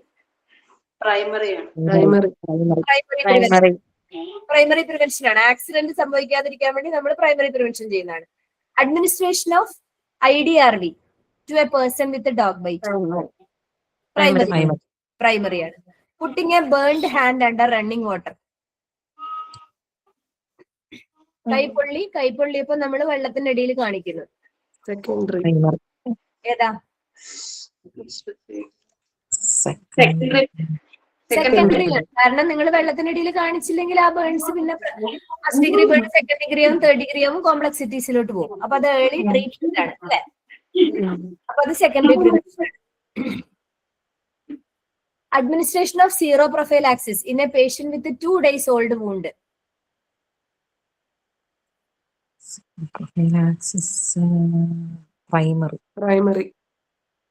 Primary prevention ആണ്. Okay. Provision of clean drinking water facility to the members of a housing colony. Primary prevention ആണ്. അതൊരു health promotion ആണ്. Okay. Teaching ROM exercise to the bystander of a bedridden patient following a hip bone fracture. Secondary. Tertiary. ഏതാണ്? Tertiary. കാരണം അത് disability ലിമിറ്റേഷന് വേണ്ടിയിട്ടാണ് ചെയ്യുന്നത് അല്ലെ. RM exercises പഠിപ്പിച്ചു കൊടുത്തില്ലെങ്കിൽ ആ പേഷ്യന്റ് ഹിപ്പ് ബോൺ ഫ്രാക്ചർ ഒക്കെ മാറി വരുമ്പോഴത്തേക്ക് പേഷ്യന്റ് വല്ല കൺട്രാക്ചേഴ്സ് ഒക്കെ വന്ന് പിന്നെ അത് യൂസ് ചെയ്യാൻ പറ്റാണ്ടാവും. അത് ടേഴ്സറി പ്രിവെൻഷൻ ആണ്. ഓക്കെ, അപ്പൊ ഇതിനകത്ത് നിങ്ങൾക്ക് പ്രൈമറി പ്രിവെൻഷൻ എല്ലാം ക്ലിയർ ആയിട്ടുണ്ടാവുമല്ലോ ഇല്ലേ? അപ്പൊ ഇങ്ങനത്തെ ക്വസ്റ്റ്യൻസ് വരുമ്പോ നന്നായിട്ട് ആലോചിച്ചിട്ട് എഴുതാട്ടെ. കാരണം ഇത് കാണുമ്പോൾ നമുക്ക് ഭയങ്കര സിമ്പിൾ ആയിട്ട് ഫീൽ ചെയ്യും. ഇതെന്തായാലും എനിക്ക് അറിയാം എന്നൊക്കെ നമ്മൾ വിചാരിക്കും. പക്ഷെ ക്വസ്റ്റ്യനിൽ എന്തായാലും ഒരു ട്വിസ്റ്റോ എന്തെങ്കിലും ഒക്കെ ഉണ്ടാവും. അപ്പൊ നന്നായിട്ട് നോക്കി ഓരോന്നും അങ്ങോട്ടും ഇങ്ങോട്ടും ആലോചിച്ചിട്ട് മാത്രം ഇതിന്റെ ആൻസർ എഴുതാം കേട്ടോ. അത്രയും ലെവൽസ് ഓഫ് പ്രിവെൻഷനിൽ പറയാനുള്ളൂ. ഇതിൽ കുറച്ചും കൂടിയൊക്കെ റിപ്പീറ്റഡ് ആയിട്ടുള്ള ക്വസ്റ്റ്യൻസ് ഉണ്ട്. ഇതിനു മുന്നേ ചോദിച്ചിട്ടുള്ള ക്വസ്റ്റ്യൻസ് ഒക്കെ ഉണ്ട്. അത് ഞാൻ പിന്നെ ഡിസ്കസ് ചെയ്യാം കേട്ടോ. ഇനി അടുത്തത് ബാരോമീറ്റർ ഓഫ് സോഷ്യൽ വെൽഫെയർ എന്ന് പറയുന്നത് ഒരു ഡിസീസ് ആണ്. ഇത് ജസ്റ്റ് ഫാക്ടുകൾ കുറച്ച് പറയുന്നേ ഉള്ളൂ. ബാരോമീറ്റർ ഓഫ് സോഷ്യൽ വെൽഫെയർ എന്ന് പറയുന്നത് ഒരു ഡിസീസിനെയാണ് ട്യൂബർക്ലോസിസ്. ഓക്കെ, കാരണം നമ്മളൊരു സാമൂഹിക സുരക്ഷയുടെ ഒരു മെഷർമെന്റ് എന്നൊക്കെ പറയുന്നത് TB കേസ് നമുക്കറിയാലോ, ഓവർ ക്രൗഡിങ്ങും അതുപോലെ തന്നെ പോവേർട്ടി ഇതൊക്കെ ഉള്ള സ്ഥലത്താണ് ട്യൂബർക്ലോസിന്റെ എണ്ണം കൂടുതൽ ഉണ്ടാവുക. അപ്പൊ അതുകൊണ്ട് തന്നെ ബാരോമീറ്റർ ഓഫ് സോഷ്യൽ വെൽഫെയർ എന്ന് പറയുന്നത് ഇതിന്റെ ഡിസ്ട്രാക്ടേഴ്സ് ആയിട്ട് സാധാരണ തരാറുള്ളത് കുറെ ഇൻഡിക്കേറ്റേഴ്സ് ഒക്കെ ആയിരിക്കും. MMR എന്നോ അല്ലെങ്കിൽ infant mortality rate, maternal mortality ratio, ഇങ്ങനത്തെ സാധനങ്ങളൊക്കെയാണ് സാധാരണ തരാറുള്ളത്. ഇപ്പൊ ട്യൂബർക്ലോസിസ് എന്ന് പറയുന്ന ഡിസീസ് ആണ് ഇതിന്റെ answer, barometer of social welfare. ഇത് കുറച്ച് ഇതും ഈ പറഞ്ഞ പോലെ നമ്മൾ അതേപോലെ ബൈഹാർട്ട് ചെയ്യേണ്ട കുറച്ച് ഇൻഫർമേഷൻസ് ആണ്. ഇത് നിങ്ങൾ സ്ക്രീൻഷോട്ടോ അങ്ങനെ എന്തെങ്കിലും എടുത്തിട്ട് പഠിക്കുക കേട്ടോ. ഹൗസ് ഫ്ലൈ ഉണ്ടാക്കുന്ന ഡിസീസ്, അതായത് ഓരോ വെക്ടറും ഉണ്ടാക്കുന്ന ഡിസീസുകളാണ്. അപ്പൊ ഇതിൽ നിന്നൊക്കെ പലതരത്തിലുള്ള ക്വസ്റ്റ്യൻസ് ഉണ്ടാവും. ഏതാണ് അതിന്റെ വെക്ടർ എന്ന് പറയുന്നത്, vector responsible for causing particular disease എന്ന് പറഞ്ഞ് ചോദിക്കാം. ചാഗാസ് ഡിസീസ്, അതുപോലെ തന്നെ സ്ക്രബ് ടൈഫസ്, മലേറിയ ഫൈലേറിയ ഒക്കെ പിന്നെ നിങ്ങൾക്ക് അറിയാം. പിന്നെ അതുപോലത്തെ ഇതിനകത്തുള്ള എല്ലാ സാധനങ്ങളും നമ്മൾ പഠിക്കേണ്ടതാണ്. ഇതൊക്കെ അതേപോലെ തന്നെ നമ്മൾ മഗ്ഗപ്പ് ചെയ്ത് പഠിക്കുക. എന്തെങ്കിലും ഒരു വഴി ഉണ്ടാക്കി നമ്മൾ ഓർത്ത് തന്നെ പഠിക്കേണ്ട കാര്യങ്ങളാണ് ഇതൊക്കെ. എഴുതി വെച്ച് പഠിക്കുക കേട്ടോ. അതിലൊന്നും എക്സ്പ്ലെയിൻ ചെയ്യാനില്ല. ഇത്രയും ക്ലിയർ അല്ലേ? ഇത് ജസ്റ്റ് ഒരു സാമ്പിൾ ക്ലാസ് മാതിരി എടുത്തതാണ്. കമ്മ്യൂണിറ്റി നല്ലതുപോലെ പഠിക്കണം. കമ്മ്യൂണിറ്റിക്കകത്ത് ഒരു ക്വസ്റ്റ്യൻസ് പറഞ്ഞല്ലോ, നേരത്തെ പറഞ്ഞാൽ അത്യാവശ്യം നല്ലപോലെ ക്വസ്റ്റ്യൻസ് ഉണ്ടാവും. പഠിക്കാൻ അത്ര സിമ്പിൾ അല്ല കമ്മ്യൂണിറ്റി, പക്ഷെ എന്നാലും ഒന്നും കൂടി എന്താ പറയാ എഫേർട്ട് ഇട്ട് പഠിക്കുക. കമ്മ്യൂണിറ്റി പഠിക്കുമ്പോൾ നിങ്ങൾക്ക് നല്ലപോലെ ബാക്കിയുള്ള 2-3 സബ്ജക്റ്റിലും കൂടെ ബേസ് ഉണ്ടെങ്കിലേ കമ്മ്യൂണിറ്റി പെട്ടെന്ന് പഠിക്കാൻ പറ്റുള്ളൂ. മൈക്രോബയോളജി അങ്ങനത്തെ കാര്യങ്ങളൊക്കെ കുറച്ച് അതും ഇതും നല്ലപോലെ കണക്ട് ചെയ്ത് ഇന്റർമിക്സ് ചെയ്ത് വരുന്ന ക്വസ്റ്റ്യൻസ് ആണ് ഉണ്ടാവുക. കമ്മ്യൂണിക്കബിൾ ഡിസീസും നോൺ കമ്മ്യൂണിക്കബിൾ ഡിസീസും ഒക്കെ ആയിട്ട്. ഓക്കെ, അപ്പോൾ അത്രയേ ഉള്ളൂ ഇന്നത്തെ ജസ്റ്റ് ഒരു ഡിസ്കസ് ചെയ്തത്. ഇതിൽ നിങ്ങൾക്ക് മനസ്സിലാവാത്ത കാര്യങ്ങളായിട്ടൊന്നും ഇല്ലല്ലോ. ഇതുപോലത്തെ ഇന്റർപ്രിറ്റ് ചെയ്ത് ചോദിക്കുന്ന ക്വസ്റ്റ്യൻസ് ഉണ്ടാവും.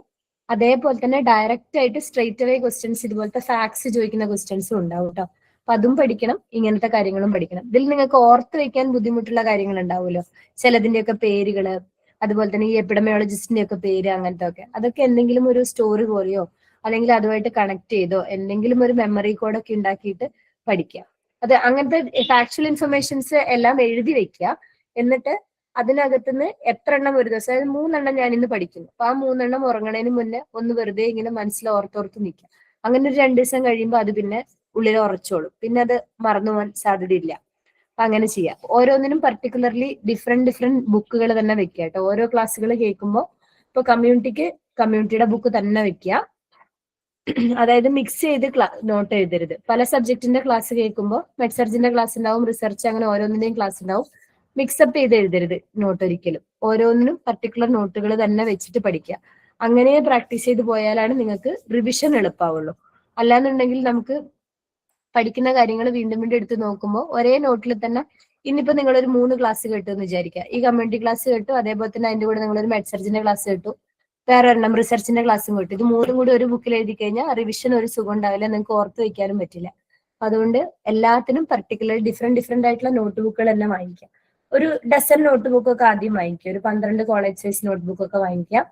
പലതരത്തിലുള്ള പെന്നുകൾ വാങ്ങിക്കുക. എന്നിട്ട് ഓരോന്നിനും നിങ്ങളുടെ കൈപ്പടയിലുള്ള നോട്ടുകൾ എഴുതിയെടുക്കുക. ഇതേപോലെ തന്നെ എക്സ്ട്രാ നിങ്ങൾക്ക് എന്ത് ഇൻഫർമേഷൻ കിട്ടിയാലും അതൊക്കെ എഴുതി വെക്കണം. ഒരൊറ്റ ഇൻഫർമേഷനും പാഴായി പോകില്ല എന്ന് വിചാരിക്കുക. അതായത് ചിലതൊക്കെ കാണുമ്പോൾ ഇതൊന്നും ചോദിക്കണ്ടാവില്ല, അങ്ങനെ ചിന്തിക്കേ വേണ്ടത്, എവിടെ നിന്ന് വേണമെങ്കിലും ചോദിക്കും. ഈവൻ PGസിന്റെ ഒക്കെ PG എൻട്രൻസിന്റെ ക്വസ്റ്റ്യൻസ്, നമ്മളുടെ PGസിന്റെ നഴ്സിംഗ് PGസിന്റെ കാര്യമല്ല പറയണേ, മെഡിസിൻ PGസിന്റെ ഒക്കെ ആണെങ്കിലും അങ്ങനത്തെ ടെക്സ്റ്റിൽ നിന്നൊക്കെയുള്ള ക്വസ്റ്റ്യൻസ് ഒക്കെ വന്നിട്ടുണ്ട്. സോ അതെങ്ങനെ വേണമെങ്കിലും ചോദിക്കാം. പരമാവധി ഇൻഫർമേഷൻസ് കളക്ട് ചെയ്ത് പഠിക്കുക. അതിന്റെ കൂടെ തന്നെ എല്ലാ കോൺസെപ്റ്റ് മനസ്സിലാക്കി പഠിക്കുക എന്നുള്ളതാണ് ഏറ്റവും ഇമ്പോർട്ടന്റ്. കാരണം ഈ നമ്മൾ പഠിക്കുന്ന കാര്യങ്ങളൊന്നും സ്ട്രെയിറ്റ് അവേ അതേപോലെ ആ ക്വസ്റ്റ്യൻ ആയിട്ടൊന്നും ചോദിക്കില്ല. അപ്പൊ അതിനകത്ത് നമുക്ക് പരമാവധി കുറെ കാര്യങ്ങൾ ഒഴിവാക്കിയിട്ട് ചോദിക്കാൻ പറ്റുന്നത്, അതായത് നമുക്കിങ്ങനെ ഓപ്ഷൻസ് ഓരോ ഓപ്ഷനായിട്ട് ഒമിറ്റ് ചെയ്ത് അപ്പൊ ഇതായിരിക്കും ആ രീതിയിൽ ഒക്കെ കണ്ടുപിടിച്ചിട്ടൊക്കെ ആയിരിക്കും ചിലപ്പോൾ ആൻസർ ചെയ്യേണ്ടി വരിക. അപ്പൊ അങ്ങനെ ചെയ്യണമെന്നുണ്ടെങ്കിൽ ഒരു നല്ല വൈഡ് ബേസ് ഓഫ് നോളജ് ഉണ്ടാക്കുക എന്നുള്ളതാണ് ഏറ്റവും ഇമ്പോർട്ടന്റ്. അതിന് കുറെ ഇതുപോലത്തെ ഇൻഫർമേഷൻസ് കുറെ പഠിക്കാം. നമുക്ക് സ്റ്റാർട്ടിങ്ങിൽ തൊട്ടും എളുപ്പമായിരിക്കില്ല. നിങ്ങൾക്ക് ആദ്യം ഇത് ഭയങ്കര പാടാണ്, ഇത് ഞാൻ എങ്ങനെ ഇത്രയും പഠിച്ചു തീർക്കുന്നൊക്കെ തോന്നും. പക്ഷെ പഠിച്ചൊന്ന് ട്രാക്കിൽ വരുന്നൊരു സമയം വരും. അതൊരു 1-2 ആഴ്ച അല്ലെങ്കിൽ പരമാവധി 1 മാസം കൊണ്ടൊക്കെ നിങ്ങൾ ആ പഠിച്ച ട്രാക്കിലെത്തും. അത് കഴിഞ്ഞാൽ പിന്നെ നിങ്ങൾക്ക് അത് ബുദ്ധിമുട്ടായിരിക്കില്ല. അപ്പൊ അതുകൊണ്ട് കുറച്ചും കൂടെ എഫേർട്ട് ഇടുക. എപ്പോഴും ആലോചിക്കേണ്ടത്, ഇത് നമ്മൾ പഠിച്ചുകൊണ്ടിരിക്കുന്ന ഒരു പ്രോസസ്സിന്റെ ഇടയിൽ നമുക്കിത് നിർത്തി പോവാൻ തോന്നും, ഞാൻ എന്തിനാ അതിന് ഇറങ്ങിയതെന്ന് തോന്നും, ഇത് എന്നെ കൊണ്ട് കൂട്ടിയാൽ കൂടില്ല എന്നൊക്കെ നിങ്ങൾക്ക് തോന്നും. പക്ഷെ അതിന്റെ ഒക്കെ അപ്പുറത്ത് ഈ പഠിക്കണതൊക്കെ വർക്കൗട്ട് ആയാലോ എന്ന് നിങ്ങൾ ആലോചിക്കണം. ചിലപ്പോൾ നമുക്ക് കിട്ടിയാലോ, അങ്ങനെ ഒരു പോസിബിലിറ്റി ഇല്ലേ? നിങ്ങൾ ക്വിറ്റ് ചെയ്താൽ പിന്നെ നിങ്ങൾക്ക് കിട്ടാനുള്ള ഓപ്ഷനേ അവിടെ ഇല്ല. ഒരിക്കലും ലക്ക് കൊണ്ട് ഈ സാധനം കിട്ടില്ല. ഭാഗ്യം കൊണ്ട് കിട്ടുക എന്നൊരു പരിപാടിയേ ഇല്ല. നന്നായി ഹാർഡ് വർക്ക് ചെയ്താൽ കറക്റ്റ് ആയിട്ട് പഠിച്ചാൽ ഉറപ്പായിട്ടും കിട്ടുകയും ചെയ്യും. അപ്പൊ ആ രീതിയിൽ തന്നെ പോവാ. ഈ സാധനം എന്തായാലും കിട്ടണം, ഞാനിത് വാങ്ങിച്ചെടുക്കുമെന്ന് തന്നെ വിചാരിക്കുക. ഒരു 6 മാസമൊക്കെ ആയിരിക്കും പരമാവധി പഠിക്കാനായിട്ട് കിട്ടുക. അപ്പം ഒരു 6 മാസത്തിൽ കൂടുതൽ കിട്ടിയാൽ ഭാഗ്യം. 6 മാസമെങ്കിലും മിനിമം കിട്ടുമെന്ന് വിചാരിക്കാം. അപ്പൊ ആ 6 മാസത്തിനുള്ളിൽ കറക്റ്റ് ആയിട്ട് എല്ലാം പഠിച്ചൊപ്പിക്കണം. എല്ലാ കണ്ടന്റും പരമാവധി പഠിച്ച് കൊണ്ടുവരണം, അങ്ങനെ വിചാരിക്കുക. അപ്പൊ ഒരു കംപ്ലീറ്റ് ആയിട്ട് ഒരു നമ്മളെ തന്നെ ഒരു വർഷം അല്ലെങ്കിൽ കൂടിപ്പോയാൽ 1 വർഷം നിങ്ങൾക്ക് അധ്വാനിക്കേണ്ടുള്ളൂ. അതാണ് ആലോചിക്കേണ്ടത്. ഇതൊരു കണ്ടിന്യൂസ് പ്രോസസ് അല്ല. ഒരു 6 മാസം കൂടി വന്ന 1 വർഷം ഞാൻ നല്ല പോലെ മെനക്കെടണം. അതിനുള്ള പ്രശ്നം മാത്രമേ നമുക്കുള്ളൂ. അപ്പൊ ആ ഒരു 1 വർഷം ഞാൻ ഇതിനു വേണ്ടി ഡെഡിക്കേറ്റ് ചെയ്യുമെങ്കിൽ എനിക്ക് കിട്ടാൻ പോകുന്നത് നമ്മൾ ലൈഫ് ടൈം നിങ്ങൾ സ്വപ്നം കണ്ടിട്ടുള്ള ഒരു സാധനമാണ് എന്ന് ഓർക്കണം. അങ്ങനെ ആലോചിച്ചു കഴിഞ്ഞാൽ നമുക്ക് അതിലേക്ക് പോകാനുള്ള മോട്ടിവേഷൻ കിട്ടും. നമ്മളെ മോട്ടിവേറ്റ് ചെയ്യാൻ നമ്മൾ മാത്രമേ ഉണ്ടാവുള്ളൂ എന്നും കൂടെ ആലോചിക്കട്ടെ. ഇങ്ങനെ എക്സ്റ്റേണൽ മോട്ടിവേഷൻസ് എത്ര ഉണ്ടായിട്ടും കാര്യമൊന്നുമില്ല. നമുക്ക് ഉള്ളിൽ നിന്നുള്ളൊരു ഇന്നർ മോട്ടിവേഷൻ വേണം ഒരു സാധനം കണ്ടിന്യൂ ചെയ്ത് പോവാനായിട്ട്. അപ്പൊ അതിനുവേണ്ടി നമുക്കൊരു ഞാൻ ഇനി തിരിച്ചു പോവില്ല എന്ന് അങ്ങോട്ട് വിചാരിക്കുക. ഇത് കിട്ടിയിട്ടേ ഞാൻ പിൻവാങ്ങുള്ളൂ എന്ന് അങ്ങോട്ട് ആദ്യം തീരുമാനിക്കുക. എന്നിട്ട് അതിനു വേണ്ടി തന്നെ പ്രോസസ് ചെയ്യുക. ഈ പറഞ്ഞ പോലെ സെൽഫ് ഡൗട്ടും കരച്ചിലും പ്രശ്നങ്ങളും ഫാമിലി പ്രോബ്ലംസും ഒരുപാട് ഇഷ്യൂസ്, ഓരോരുത്തർക്കും പലതരം ഇഷ്യൂസ് ആയിരിക്കും, ഇതെല്ലാം ഉണ്ടാവും. പക്ഷെ അതൊക്കെ കഴിഞ്ഞിട്ടും അതിന്റെ അപ്പുറത്തുള്ള ലക്ഷ്യം മാത്രം മനസ്സിൽ വിചാരിക്കുക. അത് കിട്ടിക്കഴിഞ്ഞതിന് ശേഷം നിങ്ങൾ തിരിഞ്ഞു നോക്കിയാൽ നിങ്ങളുടെ പ്രശ്നങ്ങളൊക്കെ കുഴപ്പമില്ല, ഇനി എനിക്ക് ഹാൻഡിൽ ചെയ്യാം എന്നുള്ള സിറ്റുവേഷൻ വരും. അപ്പൊ ഇപ്പൊ ഉള്ള പ്രശ്നങ്ങളൊക്കെ അതിന്റെയും അപ്പുറത്തുള്ള ആ ഒരു ഡെസ്റ്റിനേഷനെ മാത്രം കണ്ടുകൊണ്ട് മുന്നോട്ട് പോവുക. അപ്പൊ അതിനുവേണ്ടി നല്ലപോലെ പഠിക്കുക. ഇത് പഠിച്ചാൽ ഉറപ്പായിട്ടും കിട്ടും. ഇതൊരിക്കലും ഇമ്പോസിബിൾ ആയിട്ടുള്ള ഒരു സാധനമേ അല്ല, പഠിച്ചാൽ കിട്ടും.